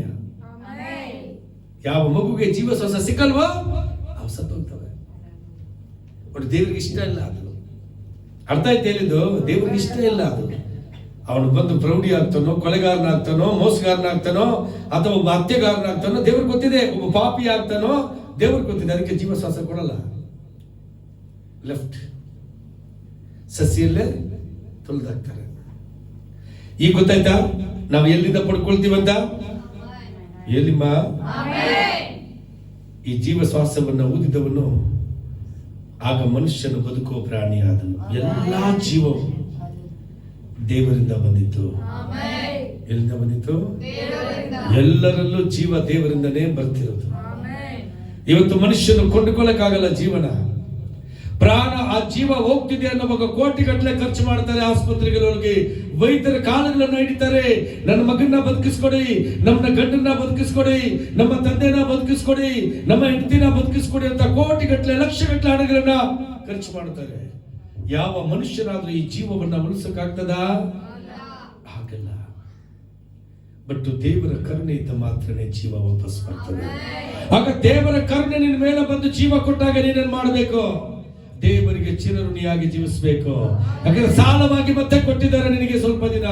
ನೀನು ಮತ್ತೆ ದುಷ್ಟನಾದ್ರೆ ಏನಾಗ್ತದೆ? ಆ ಸಾಲವನ್ನ ಕಿತ್ತುಕೊಳ್ತಾರೆ, ಅಂದ್ರೆ ಜೀವವನ್ನ ತೆಗಿತಾರೆ ನಿನ್ನಿಂದ. ಆಗ ಜೀವವನ್ನ ತೆಗೆದಾಗ ದೇಹ ಮಣ್ಣಿಗೆ ಹೋಗ್ತದೆ. ಆಮೆನ್. ಇದು ಜೀವದ ಬಗ್ಗೆ ಇವತ್ತು ಮಾತಾಡ್ತಿರೋ ದೇವರು. ಒಂದು ಯೋಹಾನ ಗ್ರಂಥದಲ್ಲಿ 5ನೇ ಅಧ್ಯಾಯ 20ನೇ ವಚನವನ್ನು ನಾವು ನೋಡುವಾಗ, ಆತನು ಸತ್ಯ ದೇವರು, ನಿತ್ಯ ಜೀವವು ಆಗಿದ್ದಾನೆ. ಜೀವವು ಒಂದು ಗುಣಲಕ್ಷಣ, ಗುಣ, ಧರ್ಮ, ಸರ್ವಶಕ್ತನಾದ ದೇವರ ಉತ್ತಮ ಸ್ವಭಾವವಾಗಿದೆ. ಆಗ ದೇವರು ಶ್ವಾಸವನ್ನ ನಿಮ್ಮಲ್ಲಿಟ್ಟಿದ್ದಾನಂದ್ರೆ, ದೇವರು ಜೀವವನ್ನ ನಿಮ್ಮಲ್ಲಿಟ್ಟಿದ್ದಾನಂದ್ರೆ ಆತನು ಸತ್ಯ ದೇವರು, ಸುಳ್ಳಾಡೋ ದೇವರಲ್ಲ. ಆಗ ನೀನು ಆತನ ಜೀವ ನಿನ್ನಲ್ಲಿಟ್ಟಿರುವಾಗ ನೀನ್ ಯಾಕೆ ಸುಳ್ಳನ್ನ ಆಡ್ತೀಯ? ನಿತ್ಯ ಜೀವ ಕೂಡ ಆಗಿದ್ದಾನೆ ಅಂದ್ರೆ ನೀನು ಎಷ್ಟು ದಿನ ನೀತಿವಂತನಾಗಿರ್ತೀಯೋ ಅಷ್ಟು ವರ್ಷಗಳ ಕಾಲ ನೀನು ಬದುಕ್ತೀಯ. ಅನೀತಿವಂತನಾದ್ರೆ ನಿನಗೆ ಕೊಟ್ಟಿರೋ ಸಾಲವನ್ನ ಕಿತ್ಕೊಳ್ತಾರೆ, ಅಂದ್ರೆ ಜೀವವನ್ನ ಕಿತ್ಕೊಳ್ತಾರೆ, ನಿನ್ನಲ್ಲಿರೋ ಜೀವವನ್ನ ವಾಪಸ್ ತಗೊಳ್ತಾರೆ. ಅದು ಒಂದು ಗುಣಲಕ್ಷಣ. ಓದುಮ 1 ಯೋಹಾನ ಗ್ರಂಥ 5:20. ಆತನು ಸತ್ಯ ದೇವರು, ಆತನು ಹೇಳಿ ಜೊರಗೆ, ಸತ್ಯ ದೇವರು. ದೇವರ ಮಗನು ಬಂದು ನಾವು ಸತ್ಯವಾಗಿರುವ ಆತನನ್ನು ಅರಿತುಕೊಳ್ಳುವ ಹಾಗೆ ನಮಗೆ ವಿವೇಕವನ್ನು ಕೊಟ್ಟಿದ್ದಾನೆಂಬುದು ನಮಗೆ ಗೊತ್ತದೆ. ಮತ್ತು ನಾವು ದೇವರ ಮಗನಾದ ಯೇಸು ಕ್ರಿಸ್ತನಲ್ಲಿ ಇರುವವರಾಗಿ ಸತ್ಯವಾಗಿರುವ ಆತನಲ್ಲಿದ್ದೇವೆ. ಆತನು ಸತ್ಯ ದೇವರು, ನಿತ್ಯ ಜೀವವು ಆಗಿದ್ದಾನೆ. ನಿತ್ಯ ಜೀವವು ಆಗಿದ್ದಾನೆ. ಅದಕ್ಕೆ ಆತನು ನಿತ್ಯ ಜೀವವಾಗಿ ಯಾರಲ್ಲಿ ಇರ್ತಾನೋ ಅವರು 60 ವರ್ಷ, 70 ವರ್ಷ, 80 ವರ್ಷ, 100 ವರ್ಷ, 120 ವರ್ಷ ಬದುಕ್ತಾರೆ. ಅದಕ್ಕೆ 80 ಬಲ 120 ಅಂತ ಹೇಳಿತು. ಕೆಲವರು 40ರಲ್ಲಿ ಸತ್ತೋಗ್ತಾರೆ, ಕೆಲವರು 50ರಲ್ಲಿ ಸತ್ತೋಗ್ತಾರೆ, ಕೆಲವು 50ರಲ್ಲಿ ಶಕ್ತಿಯನ್ನ ಕಳ್ಕೊಳ್ತಾರೆ, 60-70 ವರ್ಷದಲ್ಲಿ ಕಿಡ್ನಿ, ಹೃದಯನ ಕಳ್ಕೊಳ್ತಾರೆ. ಆದ್ರೆ ಜೀವ ಮೈನಸ್ ಆಗ್ತಾ ದೇವರ ಕೃಪೆ, ಕರುಣೆ ನಮ್ಮ ಮೇಲೆ ಮೈನಸ್ ಆಗ್ತಾ ಏನಾಗ್ತದೆ? ಎಲ್ಲ ಪಾರ್ಟ್ಸ್ ಕಂಪ್ಲೀಟ್ ಸೋಲ್ಡ್ ಆಗ್ತಾ ಹೋಗ್ತದೆ. ಡೀಸೆಲ್ ಖಾಲಿ ಗಾಡಿಯಲ್ಲಿ, ಪೆಟ್ರೋಲ್ ಖಾಲಿ ಗಾಡಿಯಲ್ಲಿ ಏನ್ ಮಾಡ್ತದೆ? ಬುರ್ರ್ ಬುರ್ರ್ ಬುರ್ರ್ ಅಂತ ಮೆತ್ ಹೋಗಿ ನಿಂತ್ಕೊಳ್ತದೆ. ಹಂಗೆ ಮನುಷ್ಯನ ಜೀವ ಕೂಡ. ಬಟ್ ಗಾಡಿಯಲ್ಲಿ ಪೆಟ್ರೋಲ್ ಡೀಸೆಲ್ ಆಗ್ಬಿಟ್ರೆ ಪೆಟ್ರೋಲ್ ಬ್ಯಾಂಕ್ ಹೋಗಿ ಕ್ಯಾನ್ ಎತ್ಕೊಂಡೋಗಿ ಹಾಕೊಂಡು ತುಂಬಿಸ್ಕೊಂಡು ಗಾಡಿನ ಓಡಿಸ್ಕೊಂಡು ಹೋಗ್ಬಿಡ್ಬೋದು. ಆದ್ರೆ ಈ ದೇಹವೆಂಬ ಈ ಗಾಡಿಗೆ ಯಾವ ಪೆಟ್ರೋಲು ಇಲ್ಲ, ಯಾವ ಡೀಸೆಲ್ ಇಲ್ಲ. ಮನುಷ್ಯರೇ ಅರ್ಥ ಮಾಡ್ಕೊಳ್ಳಿ.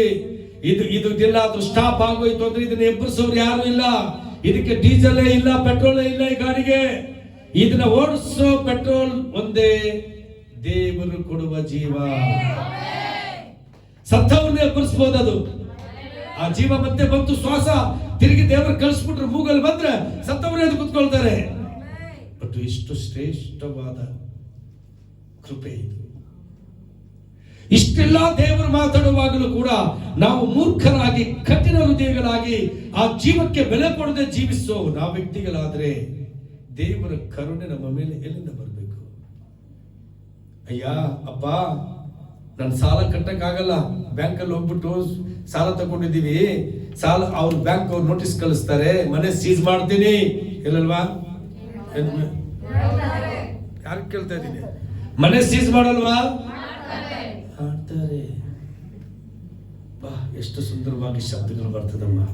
ಮೊಬೈಲ್ಗಳು ನೋಡಿ, ಅದು ಎಷ್ಟು ಸುವರ್ಣವಾಗಿ ಶಬ್ದಗಳು ಬರ್ತವೆ ಹೊರಗಡೆ ಜೋರಾಗಿ. ಇಲ್ಲ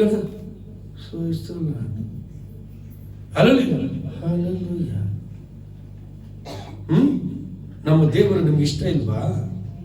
ಅವ್ರ ಬಗ್ಗೆ ಗೊತ್ತಿಲ್ವಾ? ನಿಮ್ ಫ್ರೆಂಡ್ಸ್ ಬಗ್ಗೆ ಗೊತ್ತಾ ಚೆನ್ನಾಗಿ ನಿಮ್ಗೆ?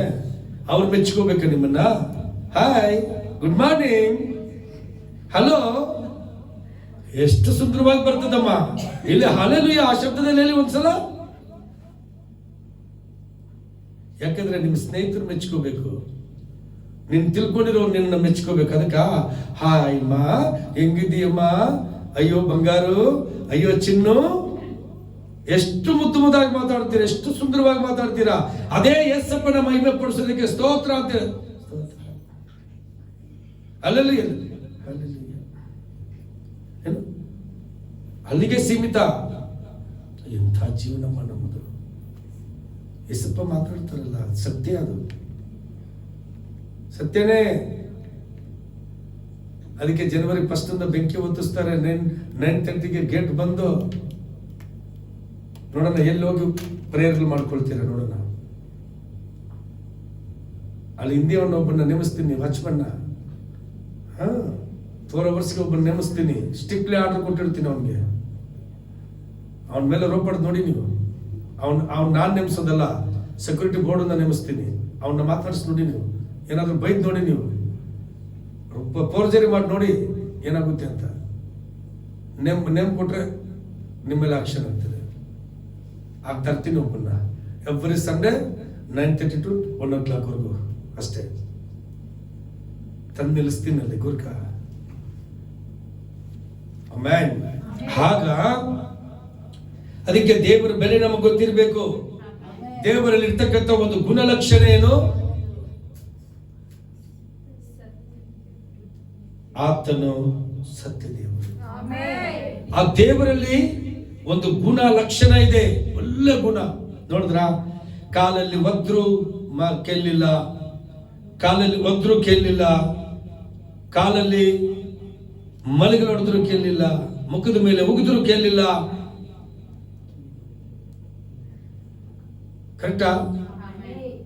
ಗುದ್ದಿದ್ರು ಕೇಳಲಿಲ್ಲ. ಎಂಥ ಒಳ್ಳೆ ಗುಣ, ಎಂಥ ಒಳ್ಳೆ ಗುಣಲಕ್ಷಣವನ್ನ ಪ್ರದರ್ಶಿಸಿದ್ರು. ಹಲ್ಲೆಲೂಯಾ. ಸರ್ವಶಕ್ತನಾದ ದೇವರ ಗುಣಧರ್ಮ ಅಂದ್ರೆ ನಾವು ಒಂದು ಪಿನ್ನು ನಮ್ಮಲ್ಲಿಲ್ಲ, ಒಂದು ಸೂಜಿಯಷ್ಟು ಕೂಡ ನಮ್ಮಲ್ಲಿಲ್ಲ. ಆ ಗುಣಧರ್ಮ ಗೊತ್ತಾ ನಿಮ್ಗೆ?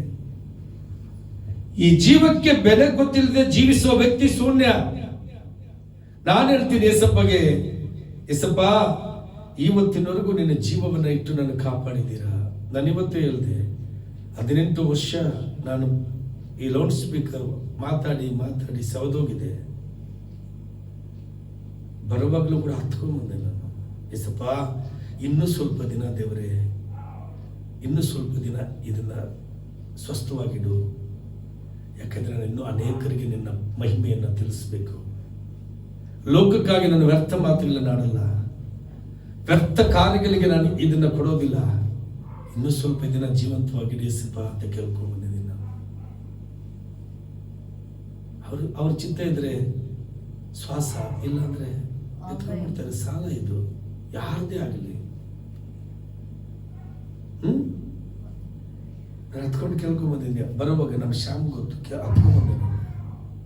ಸ್ವಲ್ಪ ನಾನು ನಿನ್ನ ಮಹಿಮೆ ಪಡಿಸ್ಬೇಕು, ನಾನೇನೇ ತಪ್ಪು ಮಾಡಿದ್ರು ಕ್ಷಮಿಸ್ಬಿಡು ನನ್ನ.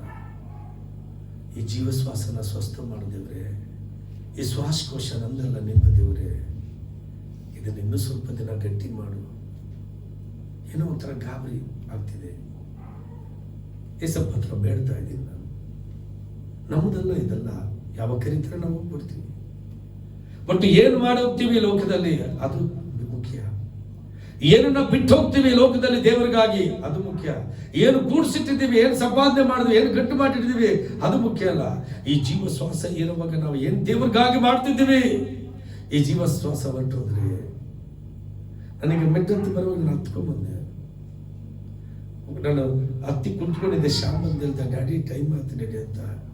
ಆಗ್ತಿಲ್ಲ, ನನ್ನ ಕೈಯಲ್ಲಿ ನೋವಾಗ್ತಿದೆ ಅಂತ ಹೇಳಿದೆ. ಬಂದು ಸ್ಪ್ರೇ ಮಾಡ್ದ. ಆಮೇಲೆ ಸ್ಪ್ರೇ ಮಾಡ್ಕೊಡ್ರಿ ಅಂತ. ಇದು ನಮ್ದಲ್ಲ, ಇದು ಅವ್ರ ಚಿತ್ತ ಇದ್ರೆ ಇಡ್ತಾರೆ, ಇಲ್ಲಾಂದ್ರೆ ಎತ್ಕೊಳ್ತಾರೆ. ಆದ್ರೆ ಏನಾದ್ರೂ ಒಂದು ಸಾಧನೆ ಮಾಡಿ ಹೋಗ್ಬೇಕು ನಾವು. ಅದಕ್ಕಾದ್ರೂ ಜೀವಂತವಾಗಿರ್ತೀನಿ. ನಾನು ಇಟ್ಟಿರೋ ಆರಿಕೆಗಳನ್ನ ತೀರಿಸೋವರೆಗೂ, ನಾನು ದೇವರಿಗೆ ಹೇಳಿರೋ ಒಂದೊಂದು ಕಾರ್ಯ ನಡೆಸೋವರೆಗೂ ನನ್ನ ಜೀವನದಿಂದ ಹಿಡಿಯಸಪ್ಪ ಅಂತ ಕೇಳ್ಕೊಳ್ತೀನಿ. ಅರ್ಥ ಆಯ್ತಾ? ಅದಾದ್ರೂ ಒಂದು ಗುರುತನ್ನ ಬಿಟ್ಟು ಬರ್ತೀನಿ ದೇವರೇ, ಅದವರೆಗೂ ನನ್ನನ್ನು ಜೀವಂತವಾಗಿ ಹಿಡಿಸಪ್ಪ ಅಂತ ಬೇಡ್ಕೊಳ್ತೀನಿ. ನಾನು ಆಸ್ತಿ ಮಾಡಬೇಕು, ಬಂಗ್ಲೆ ಮಾಡಬೇಕು, ಅಪಾರ್ಟ್ಮೆಂಟ್ ಕಟ್ಟಬೇಕು, ಬಂಗಾರ ಕೂಡಿಸಿಡ್ಬೇಕು, ಬ್ಯಾಂಕಲ್ಲಿ ಠೇವಣಿ ಇಡಬೇಕು, ಅದಕ್ಕೋಸ್ಕರ ಜೀವಂತವಾಗಿಡುವಂತ ನಾನು ಅಲ್ಲಲ್ಲ. ದೇವರೇ, ಈ ಲೋಕದಲ್ಲಿ ಒಂದು ಭವ್ಯವಾದ ನಿನ್ನ ಮನೆಯನ್ನ ಕಟ್ಟಿ ಬರ್ತೀನಿ, ಅದವರೆಗೂ ನನ್ನನ್ನು ಜೀವಂತವಾಗಿಡಪ್ಪ ಅಂತ ಕೇಳ್ತೀನಿ. ಇನ್ನೇನು ಬೇಕಾಗಿದೆ ನಮ್ಗೆ ಈ ಲೋಕದಲ್ಲಿ? ಒಂದು ಗುರುತನ್ನ ಇಟ್ಟು ಹೋಗೋಣ, ಪ್ರಯಾಣ ಬೆಳೆಸೋಣ. ನಾವು ಈ ಲೋಕದಲ್ಲಿ ಪ್ರವಾಸಿಗಳಾಗಿದ್ದೀವಿ ಅಷ್ಟೇ. ನಾವು ವಿಸಿಟ್ ಬಂದಿದ್ದೀವಿ, ವೀಸಾ ತಗೊಂಡ್ಬಂದಿದ್ದೀವಿ. ಬಟ್ ಆ ವೀಸಾ ಎಷ್ಟು ವರ್ಷ ಎಂಟ್ರಿ ಮಾಡಿದ್ದಾರೋ ಅವ್ರಿಗೆ ಗೊತ್ತು, ನಮಗ್ ಗೊತ್ತಿಲ್ಲ. ನಾವು ಮೆರಿತಾ ಇದ್ದೀವಿ, ತಿಂತಾ ಇದ್ದೀವಿ, ಓಡ್ತಾ ಇದ್ದೀವಿ, ಕಣ್ಣಿಗೆ ಇಷ್ಟಪಟ್ಟದನ್ನ ಆಸೆ ಪಡ್ತೀವಿ, ಶರೀರ ಬೇಕಾಗಿದ್ದನ್ನ ಅನುಭವಿಸ್ತೀವಿ, ಮಟನ್ ತಿಂತೀವಿ, ಚಿಕನ್ ತಿಂತೀವಿ, ನಮ್ದು ಅಂತ ಹೇಳ್ತೀವಿ, ನನ್ನ ದುಡಿಮೆ ಅಂತ ಹೇಳ್ತೀವಿ. ಬಟ್ ಇದುವರೆಗೂ ಗೊತ್ತಿಲ್ಲ ಇದೆಲ್ಲ ಯಾರ್ದು, ಇದೆಲ್ಲ ಯಾವುದ್ರ ಮೂಲಕ ಬರ್ತಾ ಇದೆ, ಈ ಐಶ್ವರ್ಯ ಯಾವುದ್ರ ಮೂಲಕ ಬರ್ತಾ ಇದೆ, ಈ ಹಣ ಯಾವುದ್ರ ಮೂಲಕ ಬರ್ತಾ ಇದೆ. ನಿನ್ನ ಶ್ರಮೆ, ನಿನ್ನ ದುಡಿಮೆ, ನಿನ್ನ ಜೀವ ಅಲ್ಲ. ದೇವರು ನಿನ್ನಲ್ಲಿದ್ದು ಜೀವ ಶ್ವಾಸವನ್ನ ತುಂಬಿ ಆ ಶ್ವಾಸದಿಂದನೇ ನಿನಗೆ ಎಲ್ಲವನ್ನು ಒದಗಿಸಿಕೊಡ್ತೀನಿ. ಮಡಿಕೆಯನ್ನ ಮಾರ್ಕೆಟ್ ಅಲ್ಲಿ ಹೋಗಿ ಮಡಿಕೆಯನ್ನ ಪರ್ಚೇಸ್ ಮಾಡ್ತಾರೆ, ನೋಡಿದೀರಾ? ಮಾಡ್ತಾರಾ? ಆ ಮಡಿಕೆಗಳು ಲಾಟ್ ಆಗಿಟ್ಟಿರುವಾಗ ಅದ್ರ ಮೇಲೆ ಸುಂದರವಾಗಿ ಡಿಸೈನ್ಗಳು ಮಾಡಿರ್ತಾರೆ. ನಮ್ಗೆ ಇಷ್ಟವಾದ ಮಡಿಕೆಯನ್ನ ಕೊಂಡುಕೊಂಡು ಎಷ್ಟು ಪ್ರೈಸ್ ಅಂತ ಕೇಳ್ತೀವಿ. ಅದನ್ನ ಪ್ರೈಸ್ ಕೇಳಿದಷ್ಟು ಕೊಡ್ತೀವಿ, ಯಾಕಂದ್ರೆ ನೋಡೋದಕ್ಕೆ ಮಡಿಕೆ ಸುಂದರವಾಗಿದೆ, ಅದಕ್ಕೆ ಬೆಲೆಯನ್ನ ಕಟ್ತೀವಿ. ಅಯ್ಯೋ ಎಷ್ಟು ಸುಂದರವಾಗಿದೆ ಈ ಮಡಿಕೆ ಅಂತ ನೋಡಿ ಆನಂದ ಪಡ್ತೀವಿ. ಆದ್ರೆ ಈ ಮಡಿಕೆಯನ್ನ ಮಾಡಿದ ಕುಂಬಾರನ ಯಾರು ಅಂತ ಕೇಳ್ತೀವಾ? ಇವತ್ತು ಅದೇ ಮನುಷ್ಯನ ಅನೀತಿ. ನನ್ನನ್ನು ಜೀವಂತವಾಗಿ ಇಷ್ಟು ಸುಂದರವಾಗಿ ರೂಪಿಸಿ ಜೀವ ಕೊಟ್ಟು ನಿಲ್ಲಿಸಿರೋ ಆ ದೇವರು ಯಾರು ತಿಳಿದಿದ್ರೂ ಕೂಡ ಇವತ್ತು ನಾವು ಆತನಿಗೆ ಗೌರವ ಕೊಡ್ತಿಲ್ಲ, ಆತನ ಮಾತನ್ನ ಕೇಳ್ತಿಲ್ಲ. ನಾನು ಅನ್ನೋ ಅಹಂಕಾರದಲ್ಲಿ ಜೀವಿಸೋ ಪ್ರತಿಯೊಬ್ಬರು ನಾಶವಾಗ್ತಾರೆ. ಆತನಿಗೆ ಅಧೀನಪಟ್ಟು ಭಯಪಟ್ಟು, ದೇವರೇ ಈ ಸೊತ್ತು ನಂದಲ್ಲ, ಈ ಜೀವ ನಂದಲ್ಲ, ಈ ಪ್ರಾಣ ನಂದಲ್ಲ, ಈ ದೇಹ ನಂದಲ್ಲ, ಎಲ್ಲ ನಿನ್ನದೇ ಅಂತೇಳಿ ದೇವರ ಪಾದದಲ್ಲಿದ್ದು ಬೇಡಿಕೊಂಡ್ರೆ ಈ ಜೀವ ನಮ್ಮನ್ನ ದೀರ್ಘಕಾಲ ಬದುಕುವಂತೆ ಮಾಡ್ತದೆ. ಇಲ್ವಾ? ಠೇವಣಿ ಬಂದು ಕ್ಲೋಸ್ ಮಾಡೋ ಅಕೌಂಟ್, ಆವಾಗಲೇ ಸಾಯೋದು ಮನುಷ್ಯ. ಹಾಗಾಗಬಾರ್ದು. ದೇವರೆಲ್ಲವನ್ನ ಕೊಡ್ತಾನೆ ನಮ್ಗೆ, ದೇವರಿಗಾಗಿ ಜೀವಿಸೋಣ. ಇಲ್ಲ ಅಂದ್ರೆ ಸತ್ತೋಗ್ತೀವಿ, ಯಾವ ಪ್ರಯೋಜನಕ್ಕೂ ಬರಲ್ಲ ನಮ್ಗೆ. ನಾನು ಏಸಪ್ಪನ ಕೇಳಿದೆ, ಇವತ್ತು ಸಾಯಂಕಾಲ ಮಲಗಿದ್ದೀನಿ, ಏಸಪ್ಪ ಹತ್ರ ಒಂದು ಪ್ರಶ್ನೆ ಕೇಳಿದೆ, ದೇವ್ರೆ ಒಂದು ವೇಳೆ ನನಗೆ ನನಗೆ ಆಲಯ ಕಟ್ಟುವಷ್ಟು ಶ್ರಮೆ ನನಗೆ ಕೊಟ್ಬಿಡು, ಆ ಕೃಪೆ ನನಗೆ ನಾಳೆನೇ ಒದಗಿಸ್ಕೊಡು ದೇವ್ರೆ, ಕಟ್ಟಿಬಿಟ್ಟು ನಾನು ಸಿದ್ಧವಾಗ್ತೀನಿ ಬರೋದಕ್ಕೆ, ಆ ಸಾಮರ್ಥ್ಯನಾದ್ರೂ ಕೊಡು ದೇವರೇ ನನಗೆ ಅಂತ ಕೇಳಿದೆ ನಾನು. ಈ ಜೀವ, ಈ ಲೋಕ ಬೇಸರ ಆಗ್ಬಿಟ್ಟಿದೆ. ನೀತಿವಂತರಿಲ್ಲ, ಎಲ್ಲ ಅನ್ಯಾಯಗಾರರೇ, ಮೋಸಗಾರರೇ, ಯಾವ ಜನನು ನಂಬೋದಕ್ಕಾಗಲ್ಲ, ಯಾವ ಒಬ್ಬರ ಮೇಲೂ ಭರವಸೆ ಇಲ್ಲ, ಹೊರಟೋಯ್ತೆಲ್ಲ. ಇಂಥ ಒಂದು ಆ ಕಚಡ ಲೋಕದಲ್ಲಿ ಯಾಕೆ ಬದುಕಬೇಕು ನಾವು? ನಮಗಾಗಿ ಪರಲೋಕ ರಾಜ್ಯ ಇದೆ. ಬೇಸರ ಆಗ್ಬಿಟ್ಟಿದೆ. ಒಬ್ಬೊಬ್ಬರ ಆಲೋಚನೆ ಒಂದೊಂದು, ಒಬ್ಬರ ಹೃದಯದಲ್ಲಿ ಒಂದೊಂದು ಕಲ್ಮಶಗಳು, ಒಬ್ಬೊಬ್ಬರ ಮನುಷ್ಯರ ಥಿಂಕಿಂಗ್ ಒಬ್ಬೊಬ್ಬರದು. ಒಳ್ಳೆ ಆಲೋಚನೆ, ನೀತಿ, ಕಾರ್ಯಗಳು ಯಾವುದೂ ಇಲ್ಲ, ಎಲ್ಲ ಸತ್ತೋಗಿದೆ. ಪ್ರತಿಯೊಬ್ಬರು ಪಾಪದ ಆದಿಯನ್ನು ತುಳಿತಾ ಇದ್ದಾರೆ. ಆಮೇಲೆ ಪಾಪದ ಹಾದಿ ತುಳಿತಾ ಇದ್ದಾರೆ. ಪ್ರತಿಯೊಬ್ಬರು ಪಾಪಕ್ಕೆ ಒಳಪಟ್ಟು ಮರಣ ಬೇಕು ಅಂತ ಬೇಡವರಾಗ್ಬಿಟ್ಟಿದ್ದಾರೆ. ಅಂದ್ರೆ ದೇವರ ಮಾತನ್ನ ಉಲ್ಲಂಘಿಸಿ ಜೀವನ ಮಾಡೋದೇ ಪಾಪ. ದೇವರಿಗೆ ವಿರುದ್ಧವಾಗಿ ನಿಂತ್ಕೊಳ್ಳೋದೇ ಪಾಪ. ಎಲ್ಲರೂ ಅದರಲ್ಲೋಗಿ ಸಹಾಯಕ್ಕೆ ಹೋಗ್ತಿದ್ದಾರಲ್ಲ, ಇನ್ನೇನಕ್ಕೆ ಈ ಲೋಕ ಬೇಕು ನಮ್ಗೆ? ಯಾರು ನೀತಿವಂತರು ಸಿಗ್ತಾರೆ? ದೇವರು ಹೇಳ್ತಾರೆ ಯಾರೊಬ್ಬರು ನೀತಿವಂತರು ಸಿಕ್ಕಿಲ್ಲ ಥೋ ಅಂತಾರೆ. ಆಮೇನ್.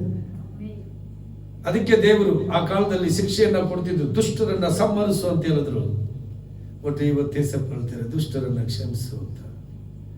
ಯಾಕಂದ್ರೆ ಅಂತವ್ರು ಸಾಕ್ಷಿಗಳಾಗಿರ್ಬೇಕಂತೆ. ದೇವರಿಗೆ ಮೋಸ ಮಾಡಿ, ದೇವರ ಮಾತನ್ನ ಉಲ್ಲಂಘನೆ ಮಾಡಿ, ದೇವರ ವಾಕ್ಯವನ್ನ ಕೇಳದೆ ನಾನು ಅಂತ ಜೀವಿಸೋರು ಸಾಕ್ಷಿ ನಿಂತ್ಕೊಳ್ತದಂತೆ ಈ ಲೋಕದಲ್ಲಿ.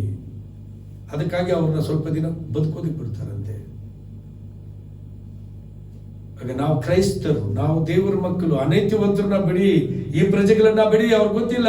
ಬಟ್ ದೇವರು ನಮಗೆ ಎಲ್ಲಾ ಉಪದೇಶವನ್ನ ಕೊಡ್ತಿದಾರಲ್ಲ, ಆ ಉಪದೇಶವನ್ನ ಕೇಳಿ ಯಾಕೆ ತಪ್ಪು ಮಾಡ್ಬೇಕು ನಾವು? ಹೇಳಿ ಮಕ್ಕಳೇ, ಯಾಕೆ ತಪ್ಪು ಮಾಡ್ಬೇಕು ನಾವು? ಗೊತ್ತಿಲ್ಲದೆ ಇರೋರು ತಪ್ಪು ಮಾಡ್ಲಿ, ಗೊತ್ತಿದ್ದು ತಪ್ಪು ಮಾಡಿದ್ರೆ ನಿಮಗೆ ಕ್ಷಮೆ ಇಲ್ಲ. 9 ಬಂದೆ ಅಂದ್ರೆ ಒಣಗಿನ ಹಬ್ಬದ ದಿವಸ ಕೂಡ ನೋಡಿ 10 ಬಂದರು, 9:15 ಬರ್ತಾರೆ, 11 ಗಂಟೆಗೆ ಬಂದರು. ಯಾರಿವರಲ್ಲ? ದೇವರ ವಾಕ್ಯಕ್ಕೆ ಭಯ ಪಡದೇ ಇರೋರು, ವಿಧೇಯರಾಗದೇ ಇರೋರು, ಆ ಜೀವಕ್ಕೆ ಬೆಲೆ ಕೊಡದೇ ಇರೋರು, ಆ ಶ್ವಾಸಕ್ಕೆ ಬೆಲೆ ಕೊಡದೇ ಇರೋರು ಇವರಲ್ಲ. ನಾನು ಅನ್ನೋನು ಸತ್ತೋಗ್ತಾನೆ. ಯಾವ ವಿಶ್ವಾಸಿ ಆಗಲಿ ನಾನು ಅಂತ ಅಹಂಕಾರ ಪಡೋನು, ನಾನು ಅನ್ನೋರಲ್ಲಿ ಆ ಜೀವ ಇರಲ್ಲ, ಹೊರಗಡೆ ಬಂದ್ಬಿಡುತ್ತದೆ. ನೀನ್ ತಾನೇ ನೀನು ಬದುಕಿ ತೋರಿಸು ಅಂತ ಬಂದ್ಬಿಡ್ತದಂತೆ. ಅದಕ್ಕೆ ನಾನು ಅನ್ಬೇಡಿ. ನಮಗೊಬ್ಬ ಅರಸ ಇದ್ದಾನೆ, ನಮಗೊಬ್ಬ ರಾಜ ಇದ್ದಾನೆ, ನಮಗೊಬ್ಬ ಯಜಮಾನ ಇದ್ದಾನೆ. ಆತನ ಏನ್ ಹೇಳ್ತಾನೋ ಅದನ್ನ ಕೇಳಿದ್ರೆ ಬಹುಕಾಲ ಬದುಕ್ತೀರಾ. ನಮಗೇನ್ ಬೇಕೋ ಕೊಡ್ತಾನೆ ದೇವರು. ನಿಮಗೇನು ಐಶ್ವರ್ಯ ಬೇಕಾ, ಆಸ್ತಿ ಬೇಕಾ, ದುಡ್ಡು ಬೇಕಾ, ಹಣ ಬೇಕಾ, ಎಲ್ಲವನ್ನ ಕೊಡ್ತಾನೆ. ಬಟ್ ನೀತಿವಂತರಾಗಿದ್ದು ಬಹುದಿನ ಬದುಕು, ಬಟ್ ದುಷ್ಟನಾಗಿ ನಾಶ ಆಗ್ಬೇಡ. ದೇವರು ದುಃಖ ಪಡ್ತಾರೆ, ದೇವರು ವೇದನೆ ಪಡ್ತಾರೆ.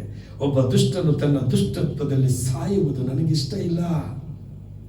ಅವನನ್ನ ಹೇಗಾದ್ರೂ ಆ ದುಷ್ಟತ್ವದಿಂದ ತಪ್ಪಿಸಬೇಕು ಅಂತಾನೆ ನನ್ನ ಪ್ರವಾದಿಗಳನ್ನ ನೇಮಿಸಿದೆ ನಾನು ಅಂತ ಹೇಳ್ತಾರೆ.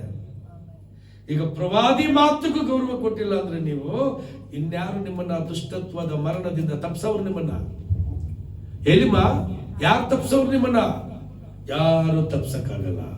ಮತ್ತು ಆ ದುಷ್ಟತ್ವದ ಮರಣದಿಂದ ಜೀವವನ್ನ ಕೊಡೋದಕ್ಕೆ ಯಾವ ಡಾಕ್ಟರ್ ಕೈಲೂ ಆಗಲ್ಲ. ಅವರೇನು ಹೇಳ್ತಾರೆ, ನೋಡಿಪ್ಪ ನಾವು ಎಷ್ಟು ನವಲ್ತೀವಿ ಸಾರ್, ಎಷ್ಟು ಲಕ್ಷ ಬೇಕಾದ್ರೂ ಕೊಡ್ತೀವಿ ಸಾರ್, ನಮ್ಮ ಮಗುನ ಉಳಿಸ್ಕೊಡಿ ಅಂತ ಕೆಲವರು ಇದ್ದಾರೆ. ಸಾರ್ 1 ಕೋಟಿ ಖರ್ಚಾದ್ರೂ ಪರವಾಗಿಲ್ಲ ಸಾರ್, ನನ್ನ ಹೆಂಡತಿನ ಉಳಿಸ್ಕೊಡಿ ಅಂತ ಹಲವರಿದ್ದಾರೆ. ಕರೆಕ್ಟಾ? ಆಸ್ಪತ್ರೆಗಳಲ್ಲಿ ನಾವೆಲ್ಲ ನೋಡ್ತೀವಿ. ಸಾರ್ ನಮ್ಮ ತಂದೆ ತಾಯಿನ ಬದುಕಿಸ್ಕೊಡಿ ಸಾರ್, ಅದು ಎಷ್ಟೇ ಕೋಟಿ, ನನ್ನ ಆಸ್ತಿ ಎಲ್ಲ ಹೋದ್ರೂ ಚಿಂತೆ ಇಲ್ಲ ಅಂತ ಕೇಳೋರಿದ್ದಾರೆ. ಬಟ್ ಡಾಕ್ಟರ್ ಹೇಳ್ತಾನೆ, ನೀನು ಎಷ್ಟೇ ಕೋಟಿ ಖರ್ಚು ಮಾಡಿದ್ರು ಕೂಡ ನಮ್ಮ ಕೈಲಿ ಏನೂ ಇಲ್ಲಪ್ಪ, ದೇವರೇ ಕಾಪಾಡಬೇಕು ಅಂತ. ಬಟ್ ಆ ದೇವರು ಯಾರು ಅಂತ ಡಾಕ್ಟರ್ಗೂ ಗೊತ್ತಿಲ್ಲ. ದೇವರು ಅಂತ ಹೇಳ್ತಾರಲ್ಲ, ಆ ದೇವರೇ ಕ್ರೈಸ್ತನಾದ ಯೇಸು. ಆತನ ಕರುಣೆ ಬಂದ್ರೆ ಹಿಂದೂ ಕೂಡ ಬದುಕೊಳ್ತಾನೆ, ಮುಸ್ಲಿಂ ಬದುಕೊಳ್ತಾನೆ, ಈ ಲೋಕದಲ್ಲಿರೋ ಜನ ಕೂಡ ಬದುಕೊಳ್ತಾನೆ, ದುಷ್ಟನು ಬದುಕೊಳ್ತಾನೆ. ಆ ದೇವರ ಕರುಣೆ ನಮ್ಮ ಮೇಲೆ ಬಂದಿಲ್ಲ ಅಂದ್ರೆ ನೀನು ಕೋಟಿಗಳು ಖರ್ಚು ಮಾಡಿದ್ರೆ ಬದುಕಲ್ಲ. ಯಾಕಂದ್ರೆ ಅದು ಹೊರಗಡೆ ಬಂದ್ಬಿಟ್ರೆ ಪುಟ್ಟಂತ ಹೋಗ್ಬಿಟ್ಟಿರ್ತದೆ, ಪ್ಯಾಕಿಂಗ್ ಮಾಡಿ ಹೊರಗಡೆ ಕಳಿಸ್ತಾರೆ. ಅದಕ್ಕೆ ಸಾಯುವಾಗಲೂ ಕೂಡ ನಿರ್ಜೀವ ಕರ್ಮದಿಂದ ಸಾಯಬಾರದು, ನಿತ್ಯ ಜೀವದಿಂದ ಸಾಯಬೇಕು. ನಿತ್ಯ ಜೀವದಿಂದ ಸತ್ರೆ ಪರಲೋಕಕ್ಕೆ ಹೋಗ್ತೀವಿ. ಆ ನಿತ್ಯ ಜೀವಕ್ಕಾಗಿ ಪ್ರಯಾಸ ಪಡಬೇಕಂದ್ರೆ ಏನ್ ಮಾಡ್ಬೇಕು? ದೇವರ ವಾಕ್ಯವನ್ನ ಪ್ರೀತಿಸಿ ದೇವರ ವಾಕ್ಯಕ್ಕೆ ಶರಣಾಗಿ ನಾವು ಜೀವಿಸಬೇಕು. ಅದೇ ಜೀವ, ಆ ಜೀವನೇ ಏಸಪ್ಪ. ಈಗ ನೀನು ಕುಂತು ಶ್ವಾಸ ಬಿಡ್ತಾ ಇದೆಯಲ್ಲ, ಅಪ್ಪ ಅಮ್ಮ ಅಯ್ಯ ಎಸಪ್ಪ ಅಂತ ಇದೆಯಲ್ಲ, ಆ ಶ್ವಾಸನೇ ಆ ಜೀವ. ಹೇಳಿ ನಿಮ್ಮಲ್ಲಿ ಇವತ್ತಿದೆಯಲ್ಲ, ನಡ್ಕೊಂಡ್ ಬಂದಿದೆಯಲ್ಲ ಇಲ್ಲವರೆಗೂ, ನೀನಲ್ಲ. ದಪ್ಪ ಶರೀರ ಇದೆ, ಸಣ್ಣ ಶರೀರ ಇದೆ, ತಾಕತ್ತಿದೆ, ಬಡ ಬಡ ಬಡ ಅಂತ ಹೋಗ್ಬಿಡ್ತೀನಿ. ನಿನ್ನ ಬಲದಿಂದ, ನಿನ್ನ ಸಾಮರ್ಥ್ಯದಿಂದ ಇಲ್ಲಿಗೆ ಬಂದಿಲ್ಲ. ನಿನ್ನಲ್ಲಿರೋ ಜೀವ ನಿನ್ನ ದೇಹಗಳಿಗೆಲ್ಲ ಪೆಟ್ರೋಲ್ ಡೀಸೆಲ್ ತುಂಬಿ ಓಡಿಸ್ಕೊಂಡ್ ಬಂದಿದೆ. ಅರ್ಥ ಆಯ್ತಿಲ್ಲಿದ್ದು? ನೀನು ಜೀವ ಶ್ವಾಸ ಎಲಿತೀಯಲ್ಲ, ಒಂದೇ ಸೆಕೆಂಡ್ ಅದು. ಎಷ್ಟು ಜೋರಾಗನೆಯಲ್ಲಿ ನೀನು ಜೋರಾಗಿ ಗೆಲ್ದ್ಬಿಟ್ಟು ನಿಂತ್ಕೊಂಡು ನೋಡೋಣ, ಆಗಲ್ಲ. ಒಂದ್ ಸೆಕೆಂಡ್ಗೆ ಅದೇ ಜೀವ ಮರಣ ಒಂದ್ ಸೆಕೆಂಡ್ ಇಲ್ಲ ಅಂತ ಹೇಳಿದೇನೋ ಕರೆಕ್ಟ? ಮರಣ ಕೂಡ ಅಷ್ಟೇ. ಅರ್ಥ ಆಯ್ತಾ? ಎಲ್ಕೊಳ್ತಾರೆ ಅಷ್ಟೇ, ಸಾಯೋದು ಒಂದೇ ಸೆಕೆಂಡ್. ಅದಕ್ಕೆ ಜೀವ ಮರಣ ಓನ್ಲಿ ಒಂದ್ ಸೆಕೆಂಡ್. ಜೀವದಲ್ಲೇ ಮರಣ ಇದೆ. ಎಲ್ಕೊಂಡ್ಬಿಟ್ಟು ಬಂದ್ಬಿಡ್ತಾರೆ ಹೊರಗಡೆ, ಅಷ್ಟೇ, ಒಂದು ಸೆಕೆಂಡ್. ಈಗ ನಾವು ಆ ದುಷ್ಟರಾದ್ರೂ ಕೂಡ, ದೇವರಿಗೆ ನಾವು ವಿರೋಧಿಗಳಾಗಿದ್ರು ಕೂಡ, ದೇವರ ವಾಕ್ಯವನ್ನು ಉಲ್ಲಂಘಿಸಿ ಜೀವನ ಮಾಡ್ತಿದ್ರು ಕೂಡ, ಇವತ್ತು ಆ ಜೀವ ನಿನ್ನಲ್ಲಿ ಇದೆ ಅಂದ್ರೆ ನಿನ್ನ ಮೇಲೆ ಎಷ್ಟು ಪ್ರೀತಿ ಇಟ್ಟಿರ್ಬೇಕು ಸಪ. ಎಲ್ಲಿ ಆಮೆನ್. ನಿಮ್ಮ ಮೇಲೆ ಎಷ್ಟು ಪ್ರೀತಿ ಇಟ್ಟಿದ್ರೆ ಇವಾಗಲೂ ಇದ್ದಾರೆ. ಅದಕ್ಕೆ ದೇವರಿಗೆ ಥ್ಯಾಂಕ್ಸ್ ಹೇಳಿ ಸಪ. ನಾನು ದೊಡ್ಡ ಪಾಪಿ ಆಗಿದ್ದೀನಿ ದೇವರೇ. ಎಲ್ಲಿ ಹೇಳ್ದಿರೋರೆಲ್ಲ ಪಾಪಿಗಿಲ್ಲ? ಬಾಯಿ ತೆರೆದು ಹೇಳ್ದಿರೋರೆಲ್ಲ ಪಾಪಿಗಳಿನ? ಪಾಪ ಮಾಡದಿರೋರ? ಆಮೆನ್. ಹೇಳ್ಬೇಕು ದೇವ್ರ ಮುಂದೆ, ನಾನೊಬ್ಬ ದೊಡ್ಡ ಪಾಪಿ, ದೊಡ್ಡ ದುಷ್ಟ. ನಾನು ನಿನ್ನ ವಿರೋಧವಾಗಿ ನಡೀತಾ ಇದ್ದೀನಿ, ಬುದ್ಧಿ ಇಲ್ಲದೆ ಮತ್ತಿಹೀನನಾಗಿದ್ದೀನಿ. ನನ್ನಿಂದ ಜೀವ ತೆಗಿಬೇಡ ದೇವರೇ. ನಾನು ಇನ್ನೂ ಸ್ವಲ್ಪ ದಿನ ನಾನು ಜೀವಿಸ್ಬೇಕಪ್ಪ, ನಿನಗಾಗಿ ಜೀವಿಸ್ತೀನಿ ದೇವರೇ. ಜೀವ ಹೋದ್ರೆ ಸತ್ತೋಗ್ತೀವಿ. ಹೆಂಡತಿನೂ ಜೀವ ಕೊಡಕ್ಕಾಗಲ್ಲ, ಮಕ್ಕಳು ಜೀವ ಕೊಡಕ್ಕಾಗಲ್ಲ, ಬಂಧುಗಳು ಜೀವ ಕೊಡಕ್ಕಾಗಲ್ಲ, ನಿಮ್ಮ ಅಣ್ಣ ತಂಗಿ ಸಹೋದರ ಸಹೋದರಿಯರು ಆ ಜೀವವನ್ನ ಹಿಡಿದುಕೊಡಕ್ಕಾಗಲ್ಲ. ಆದ್ರಿಂದ ದೇವರೇ ನನಗೆ ಇನ್ನೂ ಸ್ವಲ್ಪ ದಿನ ಜೀವ ಕೊಟ್ರೆ ನಿನಗೋಸ್ಕರ ಜೀವಿಸ್ತೀನಿ ಅಂತ ಅರಿಕೆ ಮಾಡ್ಕೊಳ್ಳಿ. ಎಲ್ಲಿ ನಿನಗೋಸ್ಕರ ಅರಿಕೆ ಮಾಡ್ಕೊಳ್ಳಿ. ಆಗ ದೇವರು ನಿತ್ಯ ಜೀವವನ್ನು ನಿಮ್ಮಲ್ಲಿ ಇಡ್ತಾರೆ. ಹಲ್ಲೆಲೂಯಾ. ಮನ್ಕಲಕನ ಪರಿಶುದ್ಧಾತ್ಮರೇ, ಯೇಸುವಿನ ನಾಮದಲ್ಲಿ ಕರ್ತನೆ, ಇವತ್ತು ಜೀವವನ್ನ ಕುರಿತು ಸ್ವಾಮಿ, ನಿತ್ಯ ಜೀವವನ್ನ ನೀವು ಅನುಗ್ರಹಿಸಿದ್ದೀರಾ. ಜೀವವಾಗಿ ಇವತ್ತು ನಮ್ಮ ಶ್ವಾಸದಲ್ಲಿ ನೆಲೆಯಾಗಿದ್ದೀರಾ. ಆ ಜೀವ ಶ್ವಾಸವೇ ನಮ್ಮನ್ನ ಬದುಕುವಂತಾಗಿಸಿದೆ. ನಿಮ್ಮ ಕರುಣೆ, ನಿಮ್ಮ ದಯೆ ಇಲ್ಲದೆ ಈ ಜೀವ ನಮ್ಮಲ್ಲಿರದು. ನಿಮ್ಮ ಪ್ರೀತಿ, ನಿಮ್ಮ ದಯೆ ಇರದೆ ನಾವು ಚಲಿಸಲಾರೆವು. ನಿಮ್ಮ ಅನುಕಂಪವಿಲ್ಲದೆ, ಆದರಣೆ ಇಲ್ಲದೆ ನಾವು ಬದುಕಲಾರೆವು. ದೇವಾ, ಇನ್ನೂ ಸ್ವಲ್ಪ ದಿನ ನಾವು ಪಾಪಿಗಳಾಗಿದ್ದರು, ದ್ರೋಹಿಗಳಾಗಿದ್ದರು, ನಿಮ್ಮ ವಾಕ್ಯವನ್ನು ಉಲ್ಲಂಘಿಸುವವರಾಗಿದ್ದರು, ಪರಿಶುದ್ಧಾತ್ಮರೇ, ನಾನು ನಿನಗಾಗಿ ಜೀವಿಸಬೇಕೆಸಪ್ಪ. ನನ್ನ ಪಾಪವನ್ನು ಕ್ಷಮಿಸು, ನನ್ನ ದ್ರೋಹವನ್ನು ಕ್ಷಮಿಸು, ನನ್ನ ಹಠತನವನ್ನ ಕ್ಷಮಿಸು, ದುರಾತ್ಮಗಳಿಂದ ಬಿಡಿಸು, ಉನ್ನತವಾದ ಆಲೋಚನೆ ನೀಡು. ನಿನ್ನ ಆತ್ಮವನ್ನ ನನ್ನಿಂದ ತೆಗೆಯಬೇಡ, ಪರಿಶುದ್ಧಾತ್ಮವನ್ನ ನನ್ನಿಂದ ತೆಗೆಯಬೇಡ. ನಿನ್ನ ಸನ್ನಿಧಿಯಿಂದ ನನ್ನನ್ನು ಕಿತ್ತೊಗೆಯಬೇಡ. ನಿನ್ನ ಸನ್ನಿಧಿಯಿಂದ ನನ್ನನ್ನು ಕಿತ್ತರೆ, ನಿನ್ನ ಜೀವವನ್ನ ನನ್ನ ದೇಹದಿಂದ ತೆಗೆದರೆ ನಾನು ಸೈತಾನನಿಗೆ ಬಾಧ್ಯನಾಗಿ ನರಕಕ್ಕೆ ದಬ್ಬಲ್ಪಡುವೆ. ಯೇಸುವೇ, ನನ್ನ ಅನೀತಿಯನ್ನ ಕ್ಷಮಿಸಿ ಜೀವವಾಗಿ ನನ್ನಲ್ಲಿ ನೆಲೆಗೊಂಡು ನನ್ನನ್ನು ಜೀವಿಸಲು ಸಹಾಯ ಮಾಡು ದೇವ. ಈ ಲೋಕದಲ್ಲಿರುವಂತ ಕಾಲ ನಿನಗಾಗಿ ಜೀವಿಸುತ್ತೇನೆ. ಜೀವವು ನೀವೇ, ಸತ್ಯವು ನೀವೇ, ಮಾರ್ಗವು ನೀವೇ ಆಗಿದ್ದೀರಾ. ನಾನು ಜೀವದಿಂದ ಜೀವಿಸುವಾಗ ನೀವಿದ್ದೀರಾ. ಮಾರ್ಗದಲ್ಲಿ ನಡೆದು ಪರಲೋಕ ರಾಜ್ಯ ಸೇರುವವರೆಗೂ ನೀವು ನನಗೆ ಮಾರ್ಗವಾಗಿದ್ದೀರಾ. ಅದೇ ಜೀವ, ನಿತ್ಯ ಜೀವ ಸ್ವಾಮಿ. ಆ ಜೀವ ಶ್ವಾಸವು ನೀವಾಗಿದ್ದೀರಾ. ಪರಿಶುದ್ಧಾತ್ಮರೇ, ಯೇಸುವಿನ ನಾಮದಲ್ಲಿ ನಿಮ್ಮನ್ನು ಮಹಿಮೆ ಪಡಿಸುತ್ತೇನೆ. ಸದಾ ನನ್ನ ಸ್ನೇಹಿತನಾಗಿ ನನ್ನಲ್ಲಿ ವಾಸವಾಗಿರು, ಸದಾ ನನ್ನಲ್ಲಿ ದೇವರಾಗಿ ವಾಸವಾಗಿರು, ಸದಾ ನನ್ನನ್ನು ಬಿಡದೆ ರಕ್ಷಕನಾಗಿರು. ನನಗೆ ನಿತ್ಯ ಜೀವವನ್ನು ಕೊಟ್ಟು ನಿಮಗಾಗಿ ಜೀವಿಸಲು ನನಗೆ ಸಹಾಯ ಮಾಡು. ಈ ಹಣ, ಐಶ್ವರ್ಯ, ಈ ಸಂಪತ್ತೆಲ್ಲವೂ ಶೂನ್ಯ ದೇವ. ಈ ಜೀವವಿಲ್ಲದೆ ನಾವು ಏನನ್ನು ಅನುಭವಿಸಲಾರೆವು ಸ್ವಾಮಿ. ಭಿಕ್ಷುಕನಿಗೂ ಶ್ರೀಮಂತನಿಗೂ ಹೇಳಿದ ಸಾಮ್ಯವನ್ನ ಎಲ್ಲ ಮಕ್ಕಳು ಕೇಳಿ ಅರಿತುಕೊಳ್ಳುವಂತೆ ಜ್ಞಾನವನ್ನು ಕೊಡು ದೇವಾ. ದೇವಾ ನಿಮಗೆ ಸ್ತೋತ್ರ ಅಯ್ಯ, ನಿಮಗೆ ಸ್ತೋತ್ರ. ಪರಿಶುದ್ಧರೇ ನಿಮಗೆ ಸ್ತೋತ್ರ. ನನ್ನಲ್ಲಿ ಜೀವವಾಗಿರುವಾತನೇ ಸ್ತೋತ್ರ ಅಪ್ಪ. ನಿತ್ಯ ಜೀವದಲ್ಲಿ ನಡೆಸುವಾತನೇ ಸ್ತೋತ್ರ. ಇವತ್ತಿನವರೆಗೂ ನನ್ನನ್ನು ಜೀವಿಸುವಂತೆ ಮಾಡಿರುವ ನಿನ್ನ ನಿತ್ಯ ಜೀವವೇ ನಿಮಗೆ ಸ್ತೋತ್ರ. ಮಹಿಮೆ ಯೆಸಯ್ಯ, ನಿಮಗೆ ಮಹಿಮೆ, ವಂದನೆ. ಹಲ್ಲೆಲೂಯಾ. Thank you Lord. ಪರಿಶುದ್ಧಾತ್ಮರೇ, ಎಷ್ಟೋ ಮಕ್ಕಳಿಗೆ ಸ್ವಾಮಿ ಜೀವದ ಬೆಲೆಯೇ ಗೊತ್ತಿಲ್ಲ.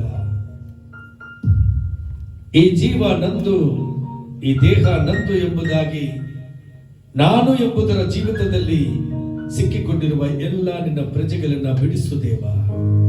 ಮರಣದಿಂದ ತಪ್ಪಿಸು ಸ್ವಾಮಿ. ನಿತ್ಯ ಜೀವಾತ್ಮನಾಗಿದ್ದು ಪೋಷಿಸು, ನಡೆಸು.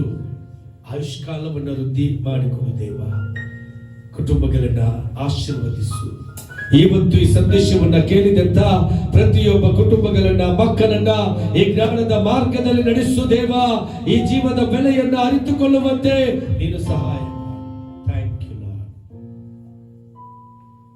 ಮಕ್ಕಳನ್ನ, ಕುಟುಂಬಗಳನ್ನ ನಿಮ್ಮ ಕರೆಗೆ ಒಪ್ಪಿಸುತ್ತೇನೆ.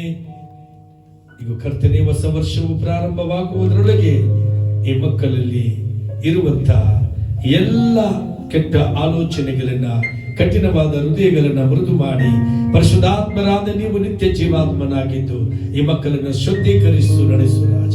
ಯೇಸು ಕ್ರಿಸ್ತನ ನಾಮದಲ್ಲಿ ಸ್ತುತಿ, ಘನ, ಮಹಿಮೆ ಎಲ್ಲ ಸಲ್ಲಿಸುತ್ತಾ ಯೇಸುವಿನ ಪರಿಶುದ್ಧ ನಾಮದಲ್ಲಿ ಬೇಡಿಕೊಳ್ಳುತ್ತೇವೆ. ಆಮೆನ್. ನನ್ನ ಮನವೇ ಯೆಹೋವನನ್ನ ಕೊಂಡಾಡು, ನನ್ನ ಸರ್ವೇಂದ್ರಿಗಳೇ ಆತನ ಪವಿತ್ರ ನಾಮವನ್ನು ಕೀರ್ತಿಸಿರಿ. ನನ್ನ ಮನವೇ ಯೆಹೋವನನ್ನ ಕೊಂಡಾಡು, ಆತನ ಮಾಡಿರುವ ಒಂದೊಂದು ಉಪಕಾರಗಳಲ್ಲಿ ಒಂದನ್ನು ಮರೆಯದಿರು. Amen, amen, amen.